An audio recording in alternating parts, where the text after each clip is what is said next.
If I can find where they're browsing at, biting the buds off, that's really all I'm looking for. And then the other subtle sign is seeing that impression, that track in the ground here or there, or the droppings. If you're focusing on looking for rubs, you'll never see the tracks or the droppings on the ground. And some of them real faint trails, you won't never pick up on them. You won't never learn to pick up on them, looking for the obvious buck sign. But some of the areas I've killed several that's hanging in here now, you'd be lucky to find a rub or scrape in there.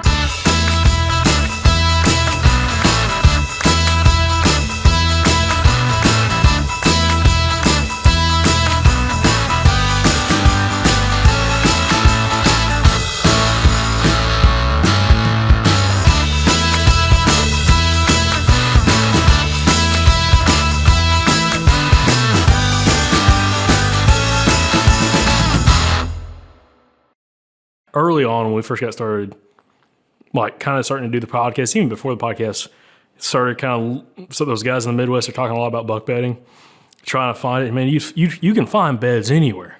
Like, I mean, we would find a bunch of them, but there's no, like, they're not going to the same one. And then after all the GPS studies came out over the last couple of years of like looking at buck bedding, it's like they average a different bed every day, if not twice a day.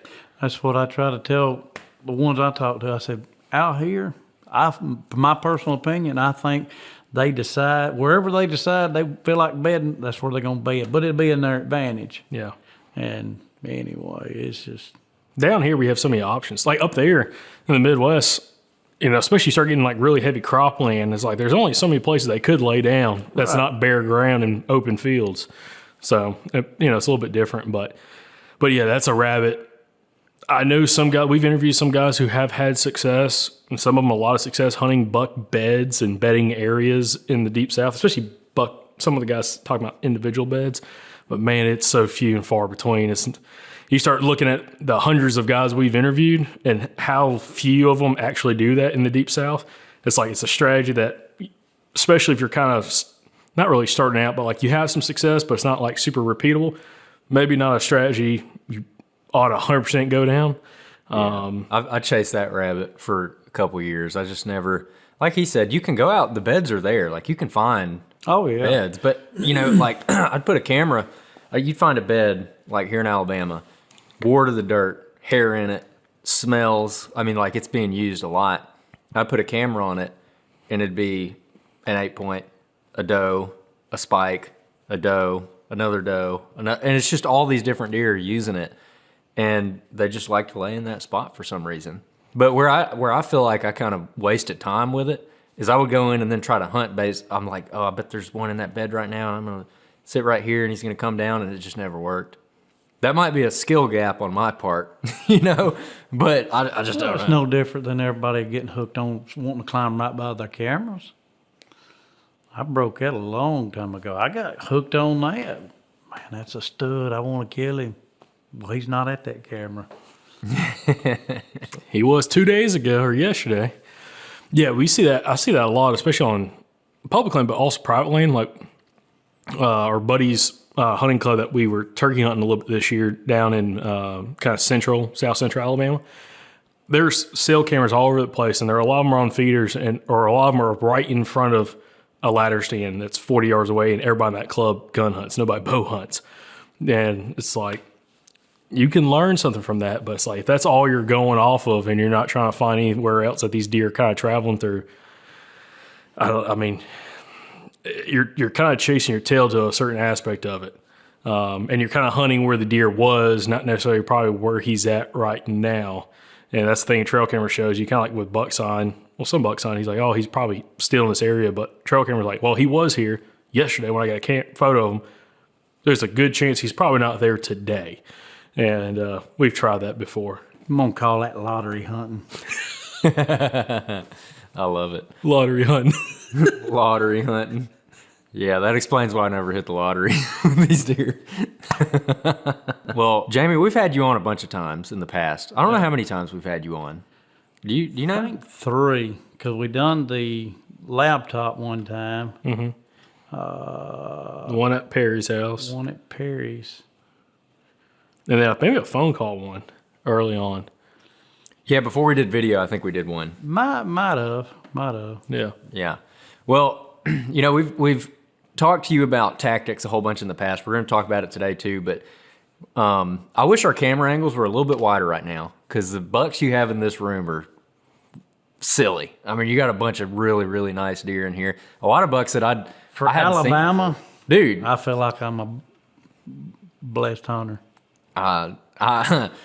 Yeah, I would say. Like, some of these deer, like this one behind me, I don't even remember that bow one. wall, I mean, for what I've killed with a bow, people pay good money to go kill deer like that. Yeah. Anyway. Well, you got a reputation among, just all the people we know that, like, nobody's going to outwork Jamie McKay.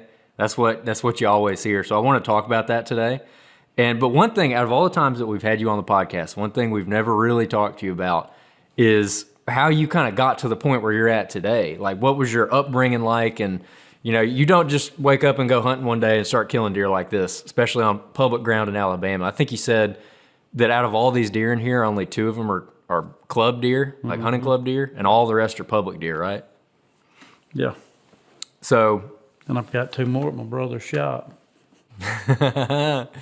But I wasn't wanting those mounted. One of them, he's 18 inches on the inside. But the taxidermist wanted display deer, the one I was using. And so he mounted them, stuck them up there and put his card or anyway, with his name around them. But I don't know if I ever make it to the house. Running out of room. Yeah, you're going to have some more wall space. You got a couple empty spots, though. Oh, yeah. I've got spots picked out already. You got some spots reserved. Well, what were you going to say? No, I wanted, like Andrew mentioned, Jamie, I do want to get into your upbringing and, if you were raised in the outdoors and how so and all that kind of stuff, early mentors. But how were you introduced to deer hunting? Was it as a kid? Was it later on in life? How was it? Kid. Okay. Yeah, Dad started us out, we was about 7, 8 year old. Now, was it dog hunting or was it still hunting? Like, what was y'all's hunting style back then? Stalk. Well, he stalked. He was put us in a spot, son, I'll be back after a while and pick you up. And that was it. Now, it was some dog running going on because like Lawrence County back when I was younger, at times I don't realize how old I've done got.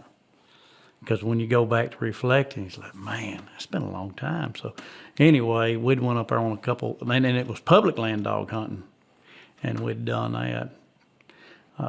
Funny story on that.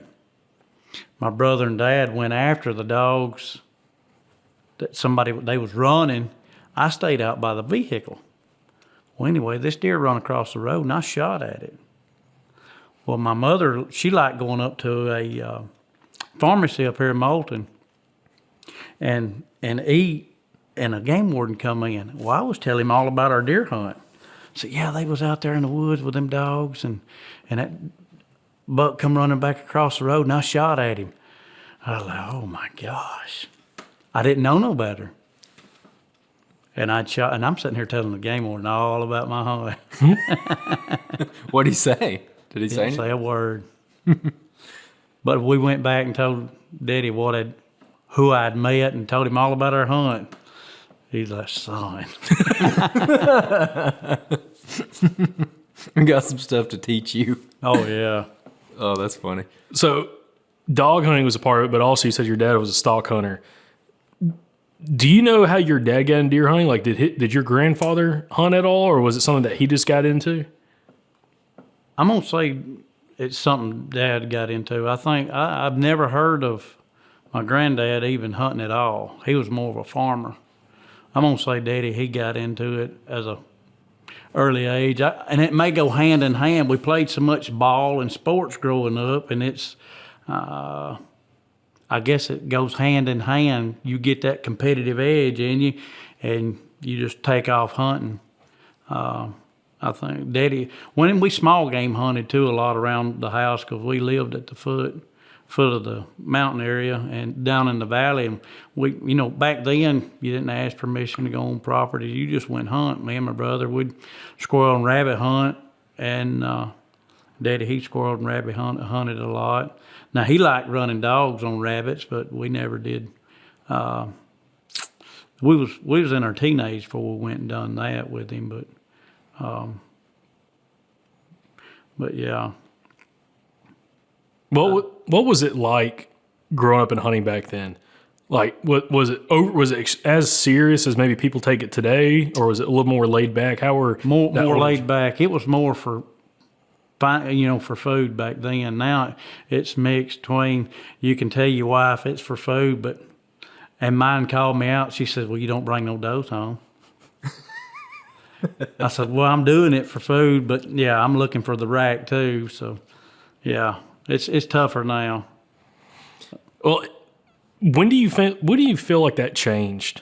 Whether it was for you or for like other people in the community that you knew, like when it shifted a little bit more towards like mature animals or just the racks. I don't know about anybody. For me, I didn't really get serious in looking for the bigger racks until, AON magazine. That what throwed the drive in on me, and I don't remember what year that was. Because you had to get a certain size buck to win your week, and before that, I'd go scout and look, my boy, I learned him from wanting to go scouting with me because I walked him so much, and my oldest girl, she liked hunting. She took it a little bit, better than he did, and she went to other WMAs walking with me, and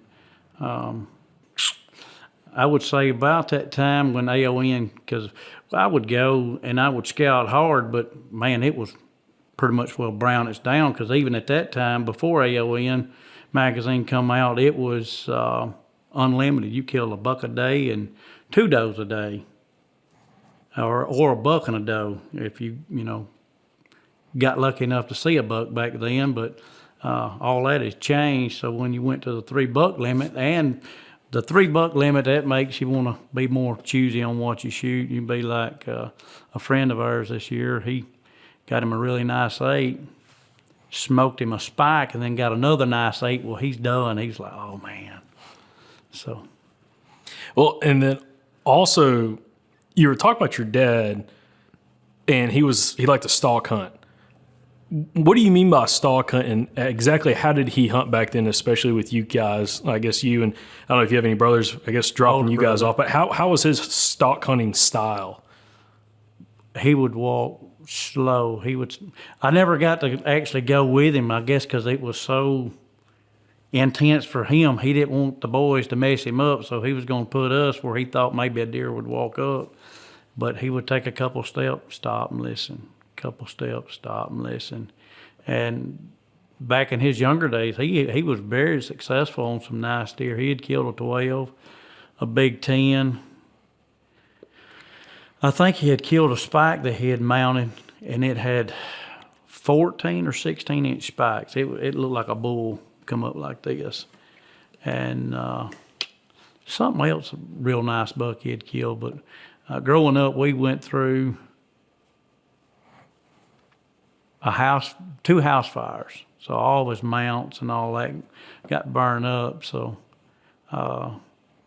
what little bit I do remember of them, and him talking about what he had killed years ago. And I think they'd found, our first cousin had a picture of the 12 he had killed, because it was 3 of them hunting together. All 3 of them was hunting together. And his biggest buck was a funny story on it. They had went down. They was hunting swampland down South Alabama on somebody's land they was getting to hunt. They got ready to go. Daddy was like, man, I'm going to ease down here in this bottom, use the bathroom, we'll come up and leave. Well, he says, as I'm down there, pants to the knees. This is his story. Pants to the knees. He said, these dogs kept getting closer and closer. He said, I stood up, and he come run up through there anyway, killed that 12. He said, I hollered for RB and Ricky. They wouldn't come down there because they thought he was messing with them. So I think he finally had to go up there and come back down, and then celebration was on. They come back, and I think Mama had said when they got back, well, who killed? Because I reckon when they got back to my granddad's place, he'd went in the house, but everybody else was out there around the deer, and she's like, well, who killed this deer? And I said, I did. But I reckon he was really, really, really nice, best I can remember. Pants around his knees. Yeah. Shot his biggest one. That's some good shooting, I'm not going to lie. Now, also, back then, you said he would drop you guys off, like when you would go hunting with him, so you never really get a stalk with him. What kind of stories do you have of him dropping you off? Because, like, how long would he leave you out there by yourself? A couple hours. Like I was telling you on the one hunt, that WMA is no longer here. It was Wolf Creek, and it was actually the first time I ever been to Wolf Creek. And it was, we had a pretty good group that went down there. It was me, my dad, my brother, 2 first cousins, a friend of the family that I work with Everett now, and his dad. Well, we go out through there, and Daddy said, sunset right here. I'll be back later, and we'll go eat or whatever. Well, him and my brother leave. Well, they're together. Now, what he done with him, I have no idea. Well, I'm sitting there, and I hear something. Now, I don't remember how old I was, but I was young. No flashlight, no nothing. Moon was fairly bright. Man, I thought and that wasn't too long after the movie Grizzly had come out. Yeah. Man, I'm going berserk, and I'm hollering in the woods for Willie. Well, that's the friend of the family and his son Everett. They was together, and they could hear me. And we laugh about it now. And so as I'm trying to make my way out, I run into a group of hunters coming in. They's like, son, are you that little boy that's lost from the previous hunt? Well, before we got to that, I said, is there a yellow truck out there? And the way the moon was hitting that light-colored truck, it looked white. I said, no, it ain't no yellow truck out there. So I caught another gear on the crime. And I make my way back to the truck. Well, the 2 first cousins, they're still there. And I crawl up in that truck, and I go to sleep, and I see them way up in the day. But I don't have too many. That's probably one of the memorable hunts I have, because it's always etched. Are you saying they asked if you were the boy that's missing from the last hunt? Like there was somebody that was missing out there? Apparently. Whether they found the boy or what, I don't know. Were they messing with you, you think? I have no idea. All I wanted to do is make it back to the truck or to somebody. That sounds like something the guys that I grew up hunting around, that is definitely something they would have done to me. They're like, you that boy that's been out here for 3 weeks. Also, well, growing up, was your dad more of your hunting mentor, or did you have any uncles that also you hunted with or anything like that? No, Dad and I had another first cousin got into bow hunting with us, and probably the way Dad, I never did take that style of hunting. When we was in high school, I had a buddy, Michael Hilliard, and his dad, Tony. And before any of the gun hunts, they would always scout. Well, I never knew what scouting was until I got up with Tony and Michael. Because we'd go hunting with Daddy, we'd go to this WMA or that WMA, and you would strike out that day. If it's something he remembered from years before, we'd go there. If not, you would go in and he would ease around looking for sign and stalk it out. And so I didn't know what scouting was until I met them. And through Tony, we'd hit one gun hunt, and they liked going out there. Back then, you'd get permits the day before the hunt and the day of the hunt, so they would go hang their stands. And man, we'd scouted out that one area. And anyway, it didn't look like no buck was using in there no more to me at the time. So I said, man, I'm moving where I'm going to put my stand, and I moved.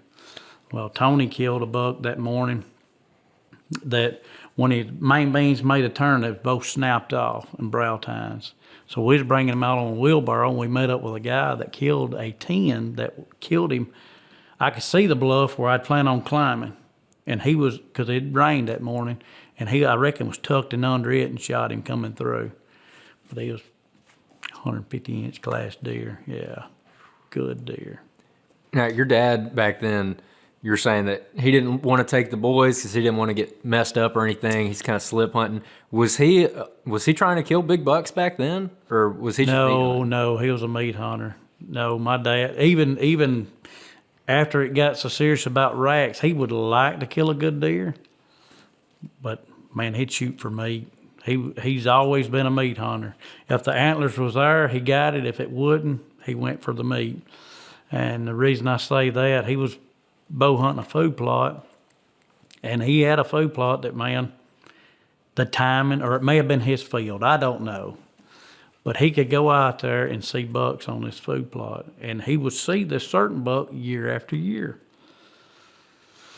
He said, son, that fog was rolling in, rolling out, and I could see that buck over on side the or on the one end of that field, and there was a doe. He said, that fog roll in, roll out, and he said, I looked down, there was a doe. He said, man, I just shot her. I was like, what in the world are you doing? Ain't no way I'd have done that. But anyway, he's strictly meat hunter. Now, so that never changed for him. What about you? When you got into deer hunting and you first started going, were you just meat hunting, or were you always interested in trying to chase bigger deer? Well, I'm sure we all want a good deer, but we was mainly meat hunting. Or back then it was, man, if I could just kill a deer, that was the number one goal. I was 16 before I killed my first, and a buddy from school wanted me to go with him. And he said, we hunting open fields, and all I had was a shotgun at the time. He said, but I think his dad had won a 270, and they had another, maybe a 30-06. And I think I had the 270 with me that day with no scope, because we was going to be open crop fields. Man, I could hear something moving around in the woods, and it just kept moving. And finally, that buck stepped out on the edge of that crop field. And I never shot the gun, so I was like, man, I'm aiming dead center of the body. I don't want to miss it. So anyway, I shot him. Ended up being a 5-point. And his dad run a garage in town, and we got up there, and another old guy, I can't remember if it was Clifford or Kennard Dutton, he says, son, if you don't kiss that deer's rear end, you'll never kill another. And I said, I don't guess I will. I proved that theory wrong. You grew up around some fun guys. Oh, yeah. What was you said like y'all had a little group that would hunt together, like some family members and friends and stuff. Was everybody pretty similar of like how they hunted? Like, was it a mix of just like guys that would just go sit in the woods and other guys that would kind of stalk hunt? No, after we got old enough and we all went out together, because Dad had bow hunted for years and kind of give up on it because he never was successful. And as me and my brother got older, I was the first one to get the bow. I'd got one from the pawn shop. I remember it was a Darton. And Tony, I think I got from Michael's dad, a old Baker stand.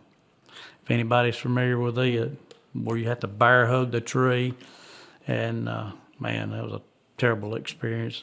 I wanted to climb a telephone pole to see what it was like. Well, I come sliding down and wham at the bottom. But anyway, we got into bow hunting. Me and my brother had killed a couple with our bows. So Dad was like, well, he got back in it with us.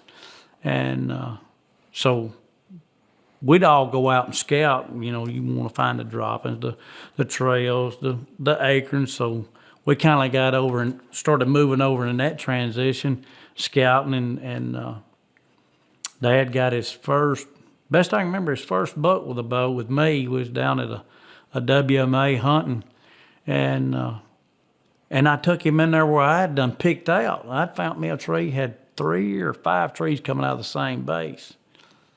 He said, son, I'm going to climb this trail right here. I was like, I said, Daddy, I can see you over there. And he was bad about getting down and go to looking. I said, Daddy, when we go down here and hunt this, after you pick that tree out, if you get down, me and you going to have trouble.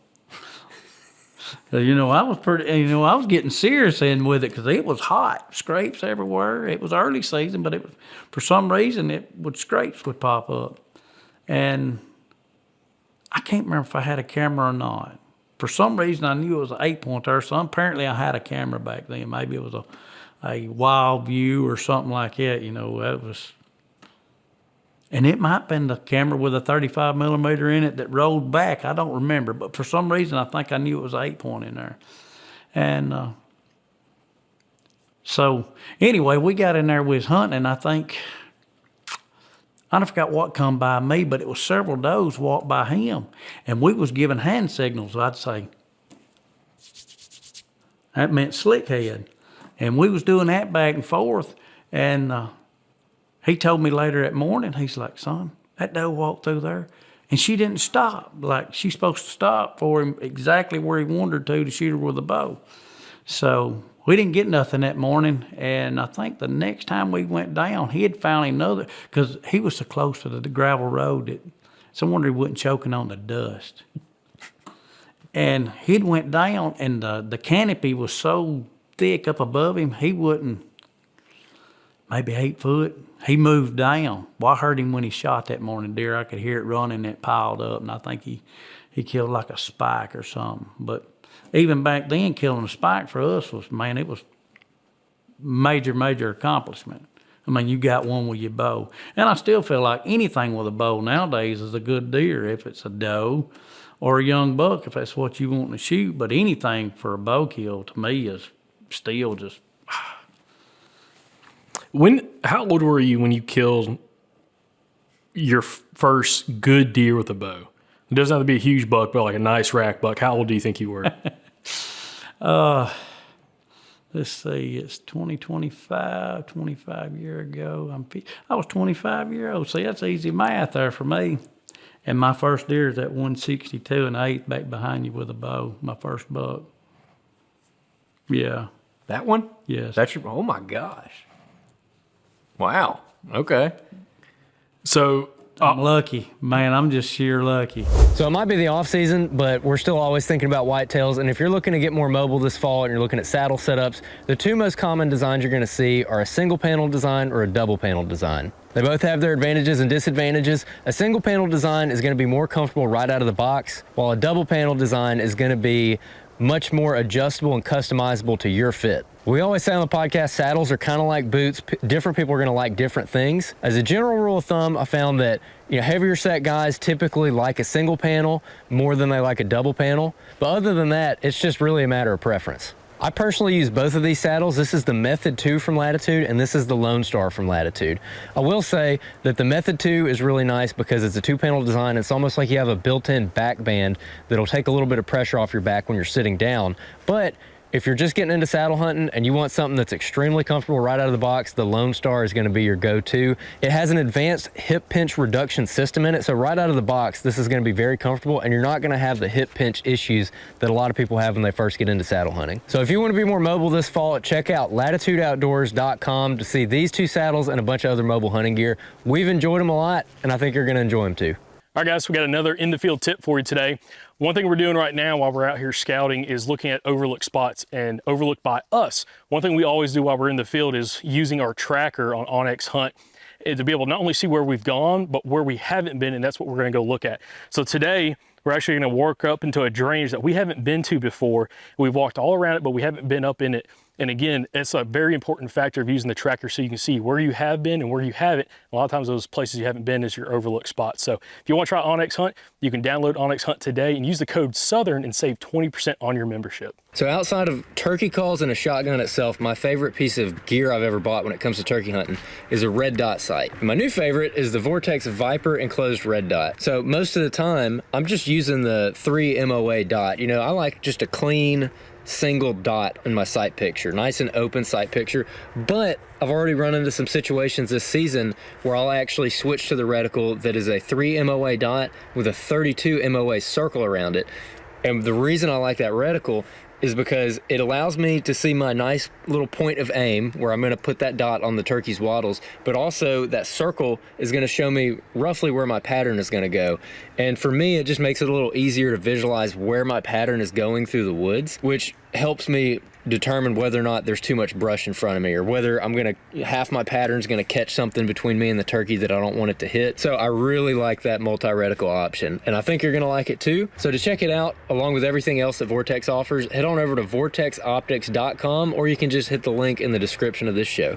Hey guys, it's Jake from the podcast. Got a quick tip for you when it comes to turkey calling, especially if you're a newer turkey hunter that's not as experienced, and that is using covert calling that we learned from Coach Ron Waters last year out of Alabama. And that's what helped us kill 9 birds in Alabama between 3 of us. And again, a lot of those on public land.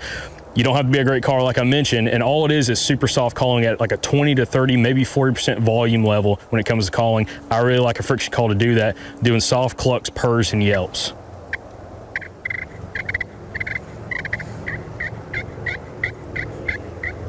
So working that in along with scratching the leaves worked extremely well for me last year, along with my brother Thomas, and then even Andrew. So again, covert calling can really work for you. It's also nice to have a call that you have a lot of control over, especially at lower volume levels. And that's where the Dixie Hen custom ceramic pot call from Houndstooth Game Calls really works out great for me. I love this call. Again, it helped me kill 8 birds in Alabama, or be part of 8 birds dying in Alabama, 4 from me and 4 from Thomas. And Andrew also killed one using the Dixie Hen custom ceramic. If you want to check it out, go to houndstoothgamecalls.com and use the code Southern25 for a discount on your order. Really love these calls, guys. I think you'll enjoy it too this spring.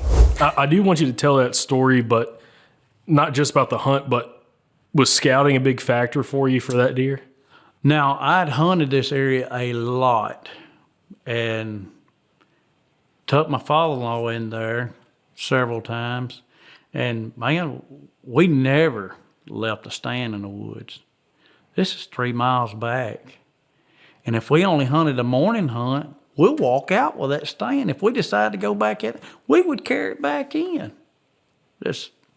We done some not so smart stuff back then, because you didn't want nobody to steal nothing from you. And I'll tell you, I'll get off on another little tangent about that, because he had got with some guys that when Summit was making stands, my father-in-law was a pipe welder by trade, millwright. And he'd brought a high-frequency welder when I first got married home, and he built a couple aluminum stands on the Summit pattern. And, man, I'd put that stand in the back of the truck one day, and he said, don't be leaving that stand and going scout. It was a gun hunt going on. I come back out, and my stand was gone. I was so mad I couldn't even hunt. And some boys I went to school with, I met up with, well, come with us. And I done went to the chicken station, boy, I was letting them have it. Boy, I was hot. And I get home at night, and they're setting my stand on the carport. He said, see how easy it'd be for them to take your tree stand? It was a relief, but I was like, lesson learned, you know. But let's see.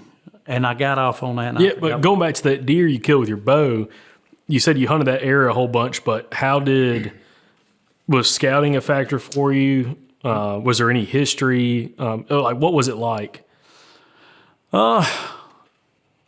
Me and my brother-in-law, we used to hunt a lot together back then, and we'd went in scouting, and I had found a trail coming in to a food plot that had a rub on it. And it was Thanksgiving week, and I was at work, and they said, we're gonna cut it off at lunch today on a Wednesday. I was like, man, I really like to work. They said, well, nobody's gonna work at the shop. We're done for the day. And I'd done told some other guys I was gonna take them to another WMA, and I talked to my brother, and he had seen a buck chasing 2 does that morning.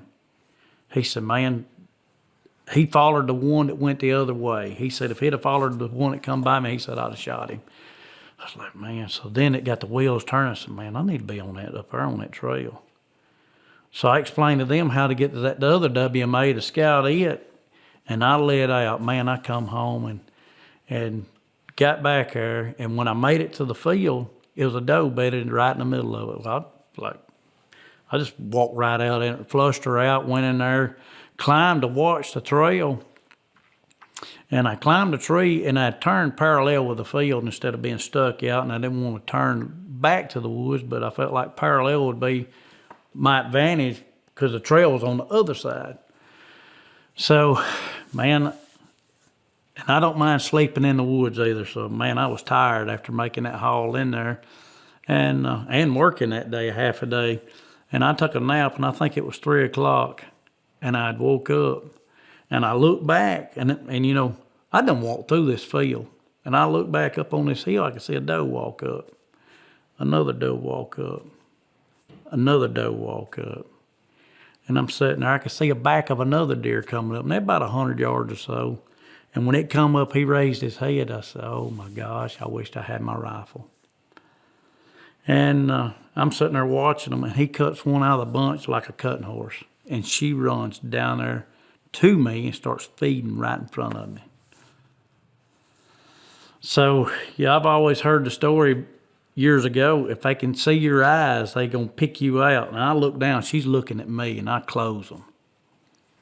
And I lean my head behind that tree real slow, and I look back up at the field. He's on my side, drops down in a full sneak, and he comes down trotting in a full sneak. And I'm like, man, I'm finna shoot this deer trotting or something. I don't know what to do. When he gets down to her, she cuts to run back up there with the other does. He's standing still, broadside, 20, 25 yards maybe, looking the opposite direction, watching her run back up.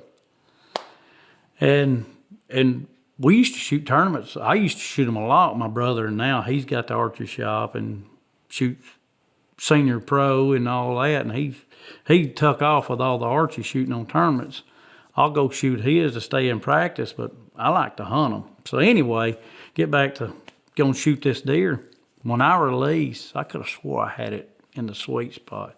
I spine this deer right in the field. So he's bowed up. And anyway, you get to look at all this stuff, and I look back up, and these does are looking at him. He's just all wadded up in the field, and I have that quickie quiver that only has 3 arrows.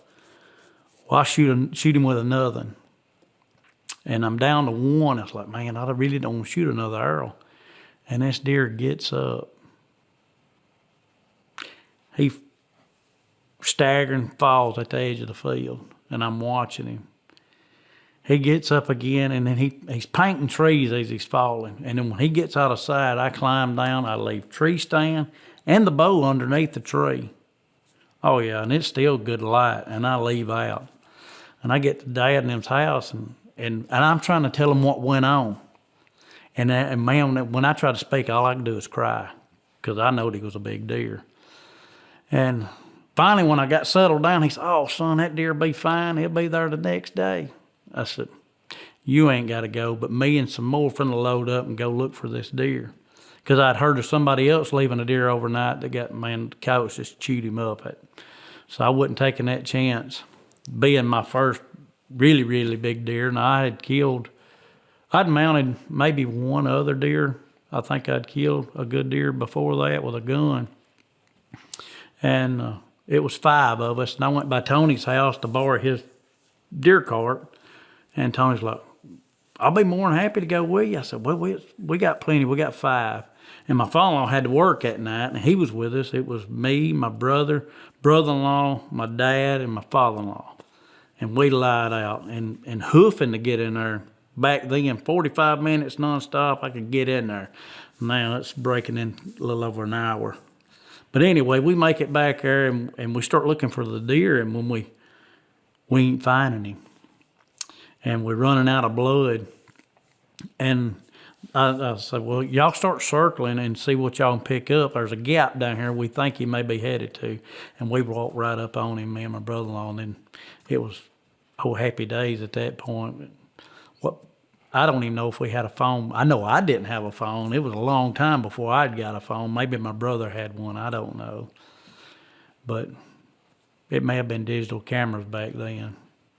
But anyway, it was a lot of luck went into that hunt. And public land, too. Oh, yeah. Yeah, that's a good deer. When we walked in, I was looking around at all these deer, and I saw him. I'm like, when did he kill that? Because I didn't remember seeing a picture of that deer or anything. I got some photos we used in the past. A little grainy, not the greatest photos. We'll get some photos made today. So I don't know if there was a whole bunch of takeaway from that hunt. I can ask you that. But also, when you started getting into bow hunting, and started having some success. Sounds like kind of late teenage years into your 20s. Talk to me about how did scouting play a factor for you how did scouting play a factor for you in learning areas? Who did you learn to scout from? Like, was it self-taught, or did you have somebody that was kind of teaching you how to scout?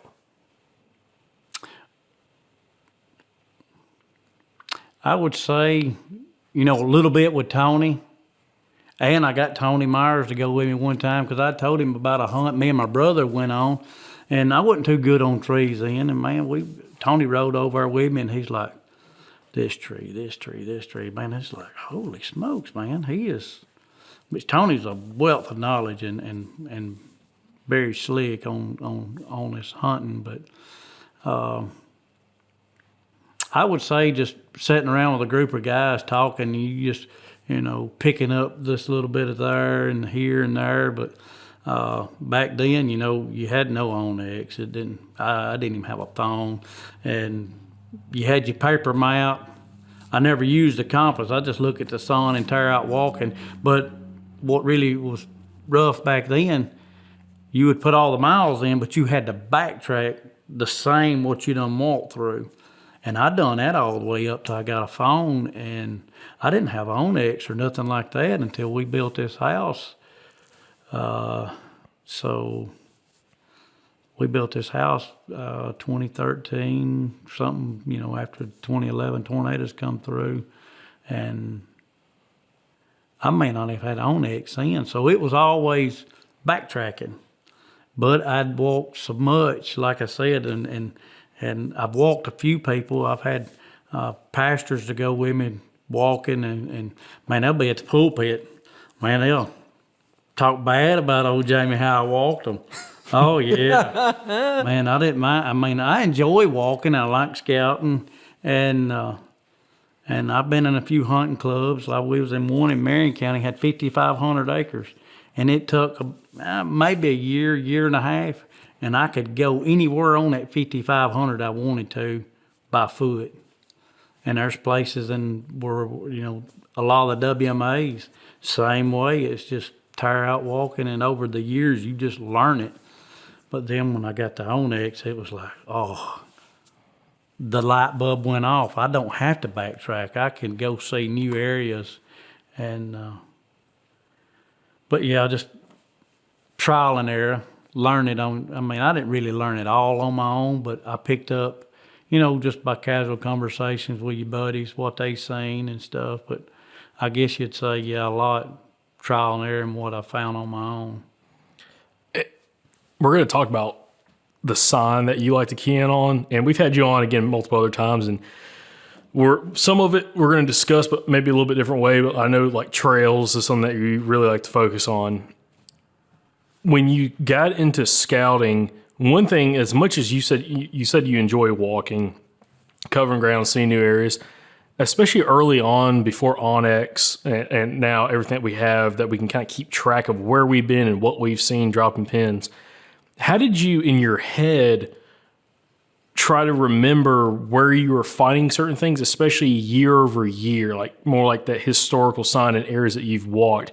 Or would you just continue to walk the same stuff over and over again for a refresher, not only if sign had changed, but just to kind of remind yourself of different areas? Some of it I did, and some of it I didn't. Some of it would be historical, because there was some, you'd go out under them hemlocks, and it's every year it's a scrape here. And, man, I probably couldn't tell you what I done yesterday, but I can tell you about hunts and scouting trips from 20 years ago and still remember a lot of that. And, but that's like, I took Pablo with me this year on a bonus buck hunt. I said, let's go down there and scout. And I didn't know it was another bonus because they had reported CWD, give them an extra weekend, and because of weather, they moved it. And I told Pablo, well, that area over there, you can't hunt it or whatever. And come find out after we done went down there scouting, it was a bonus buck hunt that he could have went on. But anyway, we'd went in there scouting in an area that I'd found. And I was just doing a refresher, checking it out, and I wanted to go deeper and do some more looking. And found some pretty good stuff. And when we got back to the truck, I said, well, you probably didn't really see nothing you ain't never seen before, didn't learn nothing today. He says, oh, no, Mr. Jamie. He says, man, that subtle sign you was looking at. And I guess it's so second nature to me, I didn't realize that he wasn't seeing what I was seeing, but when I was pointing it out, until I got feedback from him, it was like, you know, it looked really good, but I didn't know that he don't see the same that I see, if that makes any sense. But Pablo ain't as old as I am either, and, you know, he wasn't raised over here in it, so he ain't as seasoned in it, I guess. So I thought everybody scouted the same in my mind, so I learned that this year, that, you know, everybody don't see it the same way. What kind of subtle sign are you talking about? Man, just the slight tracks you can see in the ground, the little bit of droppings that, you know, if everybody's walking through the woods, and that what broke me. I was scouting for a guy I was going to take hunting, and I was like, man, if I done all this scouting, I'm going to go in here and bow hunt it one day myself. So I went in, and all the sign had dried up, and I was like, oh my gosh, I already got this guy going hunting with me. And I'm walking, and I'm scanning the ground, looking for buck sign. I'm looking to put this guy on some deer, and I finally pick up on a trail, and I see all this dropping. And I said, okay, I pinned him right here. This is night tags. This is still back before anything that you could do with phones. And this old boy, he went back to work, and he talked ugly about me because we come from another road. I said, okay, if you shoot anything, don't drag it. I said, we'll drive around, come in from the other way. But I was going further down the creek system, I don't know, a couple miles from him. But anyway, hear him tell it. He said, man, I'm walking down through there, and I'm following these night tags. And I told him when he crosses this creek, look to his left. And it's funny to hear him tell it. He says, man, I'm looking.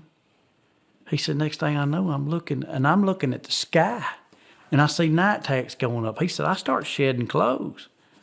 But he makes it up there, and it's hilarious to hear him tell it. But he ended up killing a 7-point that morning. But anyway, luckily he didn't move the deer.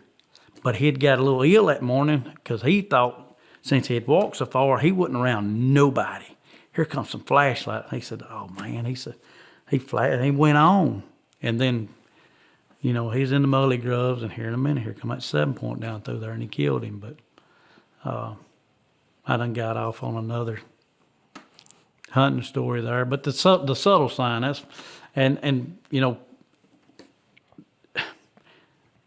that's another thing I think everybody's still hooked on, is wanting to find the giant buck sign. And the giant buck sign is always going to be that giant rub. And if I run a camera, if I can get one picture, that's all I need.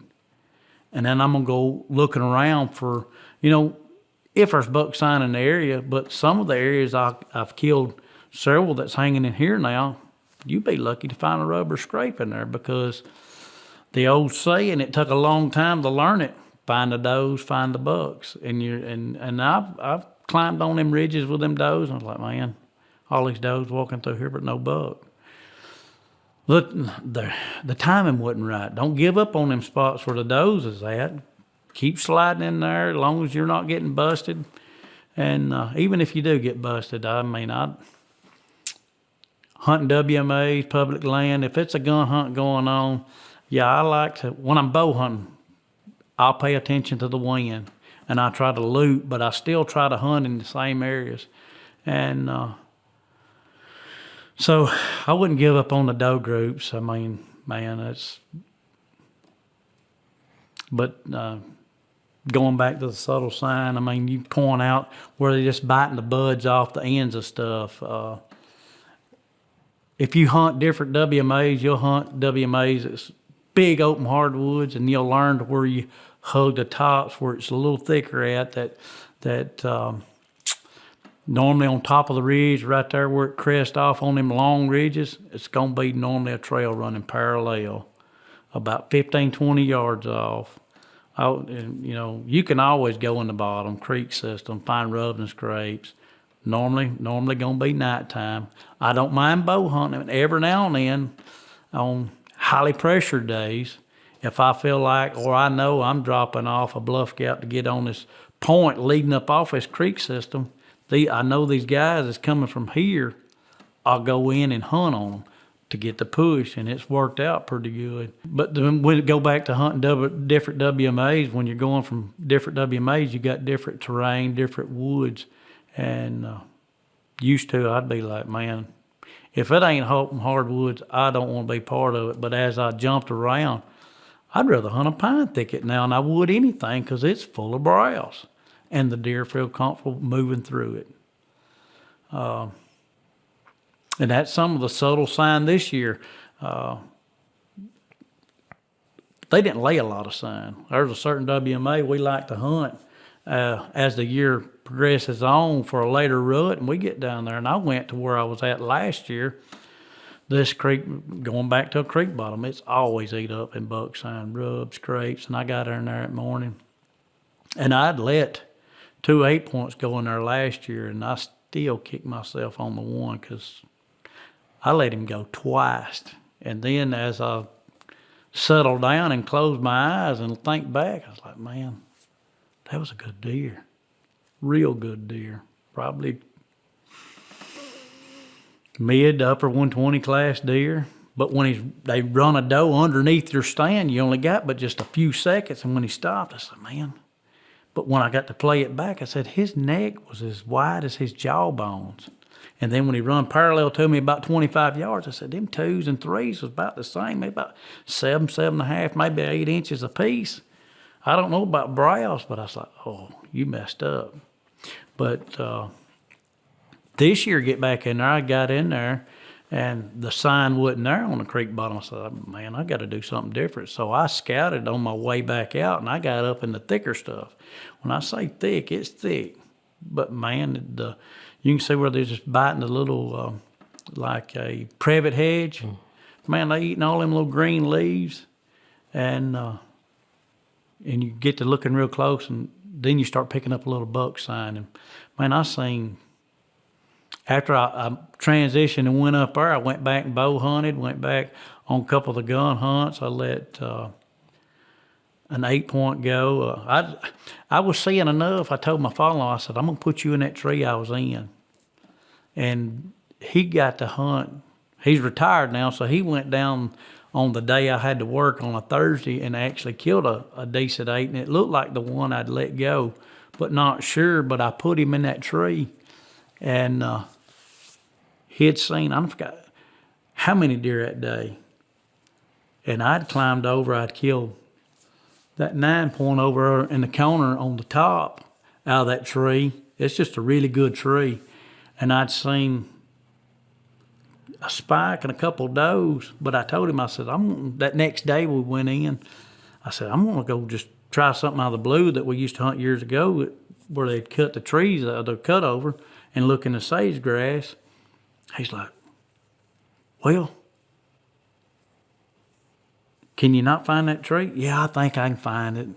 So he finds the tree, and I forgot how many he'd seen that morning, but he had said it was 3 or 4 does that come up out of a draw that come from where I'd climbed. He said it was one I couldn't see, and them does, he picked him out and turned and run. He said, all I got to see was the flag. I said, I might should have hunted over there this morning. But anyway, I ended up shooting a pig where I was at. So it was a win-win. When it comes to, I've got a lot of different questions, but kind of staying on the subtle sign aspect of this. Is there any specific type of subtle sign that has higher weight of importance to you than others? No, because if I can find where they're browsing at, biting the buds off, that's really all I'm looking for. And then the other subtle sign is seeing that impression, that track in the ground here or there, or the droppings. Because sometimes if you're focusing on looking for rubs, you'll never see the tracks or the droppings on the ground. And some of them real faint trails, you won't never pick up on them. You won't never learn to pick up on them. Looking for the obvious buck sign, the rubs, and the scrapes. You know, once you see the rub And the scrape lines, now I ain't gonna say I don't hunt scrapes. I will. I like to bow hunt them during that time frame. But, well, I say that time frame. It's still, well, throughout the year, I'll bounce. If I get that gut feeling I need to be over close to a scrape, I will. Well, you've got me thinking, just some input. There's a WMA, a new piece of public to me that I just started, I hunted a couple times this year, turkey hunted, and I was blown away by the amount of deer sign I found. And I'm not just talking rubs and scrapes, but the amount of droppings. There were sections of that piece of public that I walked. Now, of course, this was springtime, but it was hard to take steps without stepping in deer droppings. And it was a lot of green browse and stuff, like kind of on the side of these ridges going down into these bottoms. And one thing that kind of crossed my mind, and when you hunt an area, I know deer density, like how many deer per square mile is a big factor, as in like how much sign you could potentially find, especially when it comes to dropping stuff, like how concentrated there are in certain areas. And then you're constantly walk through areas that there's nothing there. You're not finding rubs, scrapes, very few tracks, very little sign of browse. How do you focus on when you're scouting, and especially, I'm kind of talking in season, but we're going to get to summer scouting here in a little bit, but like in season, early bow season scouting or right before bow season, when you find those pockets of maybe some buck sign, rub scrapes, but also you're finding that subtle sign mixed into it, how do you pick out one of them that you like more than the other from a hunting standpoint? Like, what do you need to see other than the sign that tells you it's daylight, probably activity, and it's worth you actually, throwing a hunt at it or throwing a camera there? If I can find where multiple trails pinch into one spot, that's always money, because it's multiple. You got deer coming from any direction versus one trail just continuous and on. That picks your odds up greatly. And then, we was talking earlier about, it's a pandemic all over the United States about the pines dying off, how it's going to pinch and funnel your deer down. Use that at your advantage, because we'd scouted a couple of years ago in a tornado area, and it'd come through, and man, we'd looking, it's like everything around the sides is just down. But right across the middle you could walk right across it fine. And man, you're talking about a bow hunting. And it's probably good when the rut kicks in. That doe's going to go right down through it versus weaving around through all that garbage, because anyway, she's on that run. Yeah. And then how do you approach, kind of on the scouting aspect, and you're a guy that notoriously, I don't know if that's the best way to put it, but is well known for scouting a lot, covering a lot of distance. And again, like you mentioned earlier, being willing to walk miles into spots, packing stands or stashing stands on the ground that you can grab when you get in there and hunt areas. What is your scouting approach? What do you do in the summertime at all, scouting wise, to kind of get you ready for the fall? Or is there anything you're looking for other than maybe dropping cameras off, looking for bachelor groups?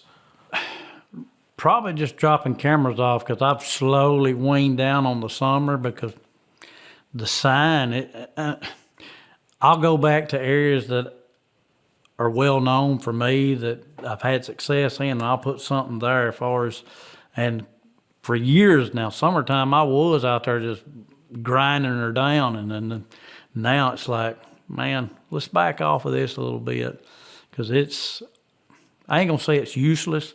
I try to tell others, I said, you're learning the ground. You're learning the territory. You're getting familiar with it going out there in the summer. As far as locking your deer down, because they change so much. I've learned, man, if you can get him in velvet, you're not hunting that deer. He's moving 3-4 miles over. But once they shed, if you get a deer on camera, that's the deer you get to hunt. So I've kind of slowly weaned off on it now. During turkey season now, I'm turkey hunting, but I'm scouting at the same time, because there's some public ground I was on turkey hunting this time. And man, I found a creek crossing that was killer with a good draw funnel coming off of it. And I was like, man, I may have to slide over and put a camera, but I'm definitely going back, and it's a haul to get in there. But I'm going to go because this area also is notorious for big timber, and I'd got on a creek bottom system. I guess it maybe over the years, maybe it floods. Man, the privet hedge in there was the thickest time. And I'm like you, I was walking through. Well, I'd went in there scouting, and I found it during season. And I'm easing up through there, and I was like, man, I ain't even seen droppings on food plots as thick as it is in this junk. And I'd walk right up on a camera as soon as I got in there. I thought, oh my gosh. So I eased over to it, and I was like, man, is this in here this year? Because the camera was faded. It was a Browning, but man, it was faded so bad. So I was like, well, whatever. And he had it right on one of the trails that run parallel with the creek, and then it was just tracks and droppings everywhere. And I'd went down, and then some private right in there. So I like hunting transitions too, depending on what's, at the signs there. And I'd got where the privet had ended and the thicket cut back, so it gave me a corner. And deer are always bad about cruising, coming in and out of corners. So I'd climb there. I'd give it a couple sets, but my first set, man, it was so many does come down through there. I had to find me a tree just as they come by to count them. And I think I got up I told my brother, I said, either 13 or 15 come through there. But he had two bucks chasing a doe. I'd found a point coming down, trail beat out, crossing a little branch. There's 3 points right there. I was like, man, this ought to be money. So I put him there, and I went further down. And when I come back to him, he said, man, it was 2 bucks dogging a doe, but they didn't come down the trail. They just spun the point and went on. I was like, well, crap. But so one thing, you mentioned you're kind of weaning off the summer scouting now, but I know in the past you've done a lot of summer scouting. Oh, yeah. What were you doing in the summer scouting wise? Was it more so learn the land? Were you actually trying to find sign, old sign, new sign? What were you trying to do? Old sign, and I try to tie it in with, new travel routes. If I using it in the summer, it would be still pounding it in the winter. And you find out, I found a lot of paralleling trails to the creek during that one summer, but we was after one particular big old deer too. And man, we tried everything we could looking, and found a lot of new stuff, but probably any kind of travel route, anything pertaining to deer. If you've seen droppings and looking for certain trees, all of our go-to tree is a good old white oak when they start dropping to be bow hunting those. But the last couple of years, since red oaks don't make that often, we hadn't had a good red oak crop. I had kept up with it. It's going to be rocking on at least 5 to 6 years now. I can't remember when Cowboy killed that good 8, but we didn't have no acorns that year. And I think it was the first year I'd met up with him, got to be friends with him, got to hunting together. And I said, let's go over here and try this area. I said, I know where some trails running around the ridges are at. And we got it there that morning. And I said, let me see your phone. He had OnX. I said, go climb right here. Because first was like, I said, man, you can go right down and hunt this trail. Well, you seem like you know where it's at. Won't you go down and hunt? I said, we sat there and went back and forth for a minute. And we were seeing deer walking in that morning. And I said, all right, let me see it. And I zoomed in, seen the contour line. I said, go climb right here. And when we got back together that morning, he said, man, when I got almost over where that pin was dropped, a deer stood up. And he could see him with his light. And the deer, he said he didn't run off, just eased off. And when he got over there, his big bed and rubs all over. And when I come back up, I'd seen some good rubs, but it was a haul in there too. It's about 2.5 miles in. And he says, he wanted to go out and eat lunch. I said, I got enough of food in my backpack. We can both eat out of it, and we'll hunt this evening. And we done some scouting. And the red oaks in there, in that one spot, one area, one big area, you could rake it up with a 5-gallon bucket. Well, I had a buck that evening chase a doe through, and we made a game plan for the next morning. I hid my stand. He was saddle hunting. Come back in that next morning. He'd climbed over on the ridge, and the buck sign was killer around all them red oaks, and he ended up putting some cameras in there. But anyway, he'd climbed on it, and I think I'd went on just a little bit further, and we had just enough of a signal. I heard him shoot, and man, I don't know how we got the phone call, but he was going berserk. And but anyway, we ended up killing off of the red oaks, and I went back in. I'd seen another good deer in that area that year, and come find out somebody's, I think it's a dad and two sons, all three of them killed good deer out of there that year. I learned that later, but it ain't been no acorns in there. Not the red oaks. Red oaks hadn't made in there. So I was jumping back and forth in the summertime, checking those, or early season binoculars and all that. And then as I've done more scouting, summertime and all that, I'm looking more for the slick bark red oaks. That way when they drop, it's got the little black lines in that red oak. Because I think it's two different type of red oaks, but for some reason they like the one, or for me that I found, the one with a little black line in it. And I've got a couple more places I'm waiting on them to drop. Because I thought this year was the year, because I'd slid in and found a few holes, a few slowly had dropped, but they didn't really make. So also on the summer scouting aspect, when you're saying you're looking for old sign, are you talking rubs and scrapes mostly? Yeah, you can pick up on a few scrapes. What I'd learned shed hunting after season is, because the one area I'd hunted 2 years ago, I think. Man, I seen a lot of bucks in there and a lot of does. And the sign was crazy. It's probably one of the areas I've never seen it tore up so much. I mean, it was eat up. And I'd went back in.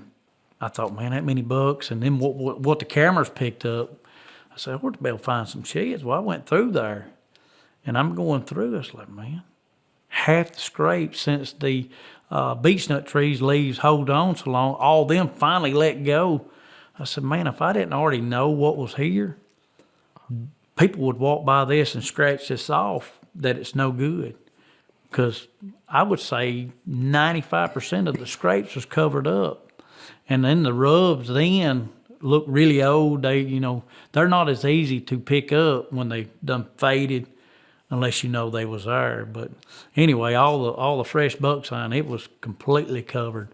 And then I found a couple of new trails in there looking for sheds. But anyway, that don't let that deceive you on because a lot of that sign gets covered up. Even though it looks hot in November, December, it will get covered. Yeah, that's a good point. That's also one thing, the challenge that we've ran into, especially in the summertime.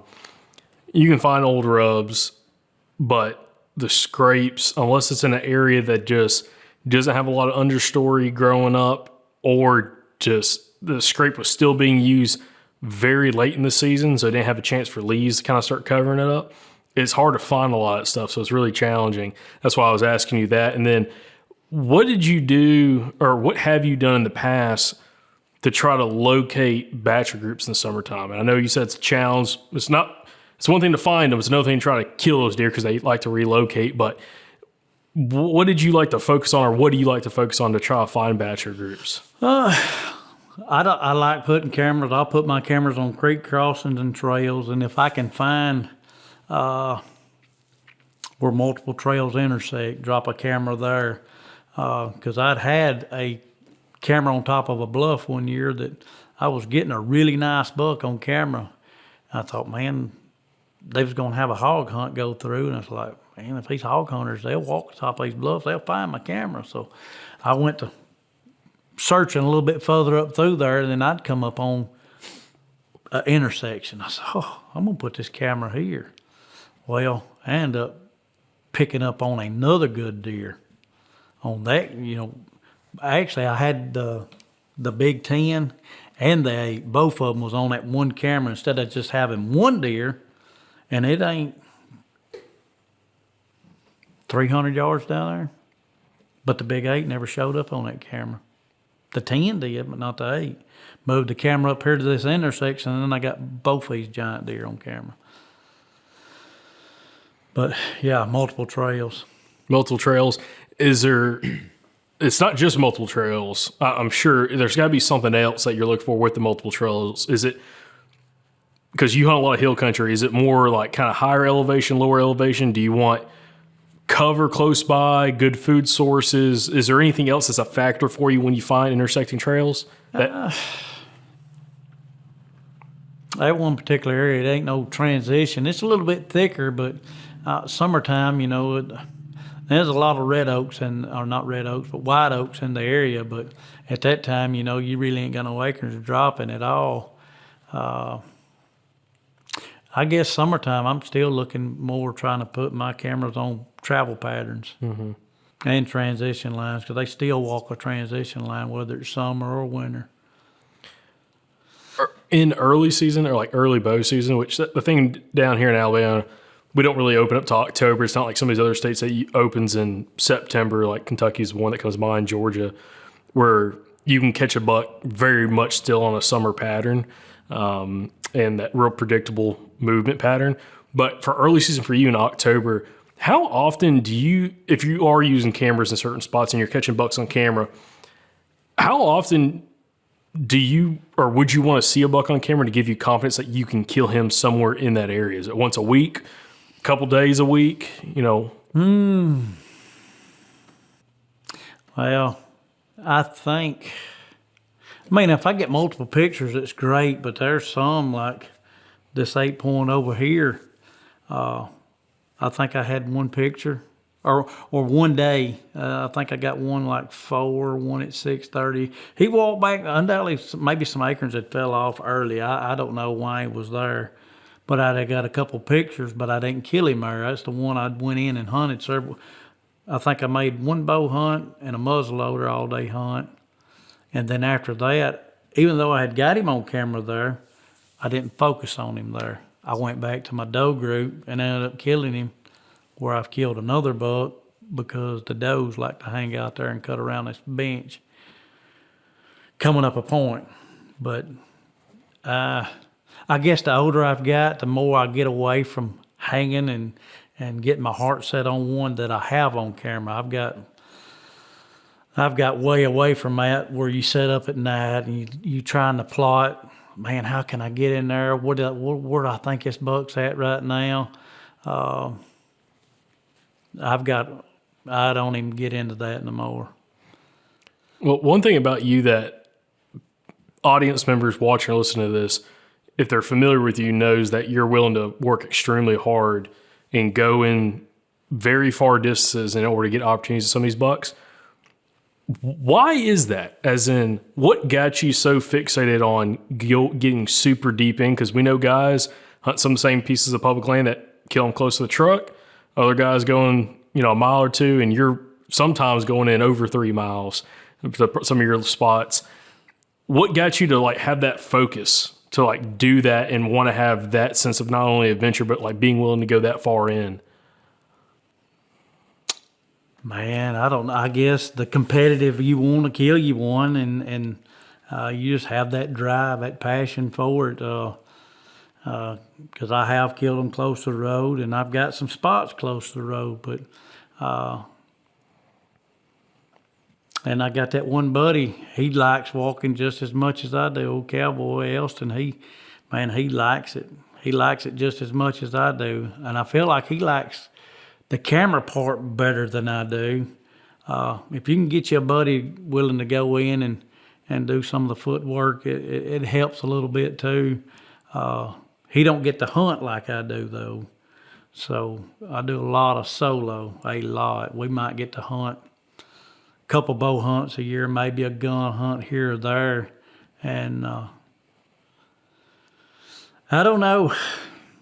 Because we went in shed hunting, I found them 10-point sheds, and man, it's deep, and you don't realize how deep you are. Because the day we found those, we'd walked 17 miles that day. Man, I was dead. Anyway, it was rough. And I got to looking at OnX. I said, man, I really want to hunt this deer right here. I said, so I went to playing around. I said, I can get in closer this way. When I say closer, at least it ain't 3.5 miles in.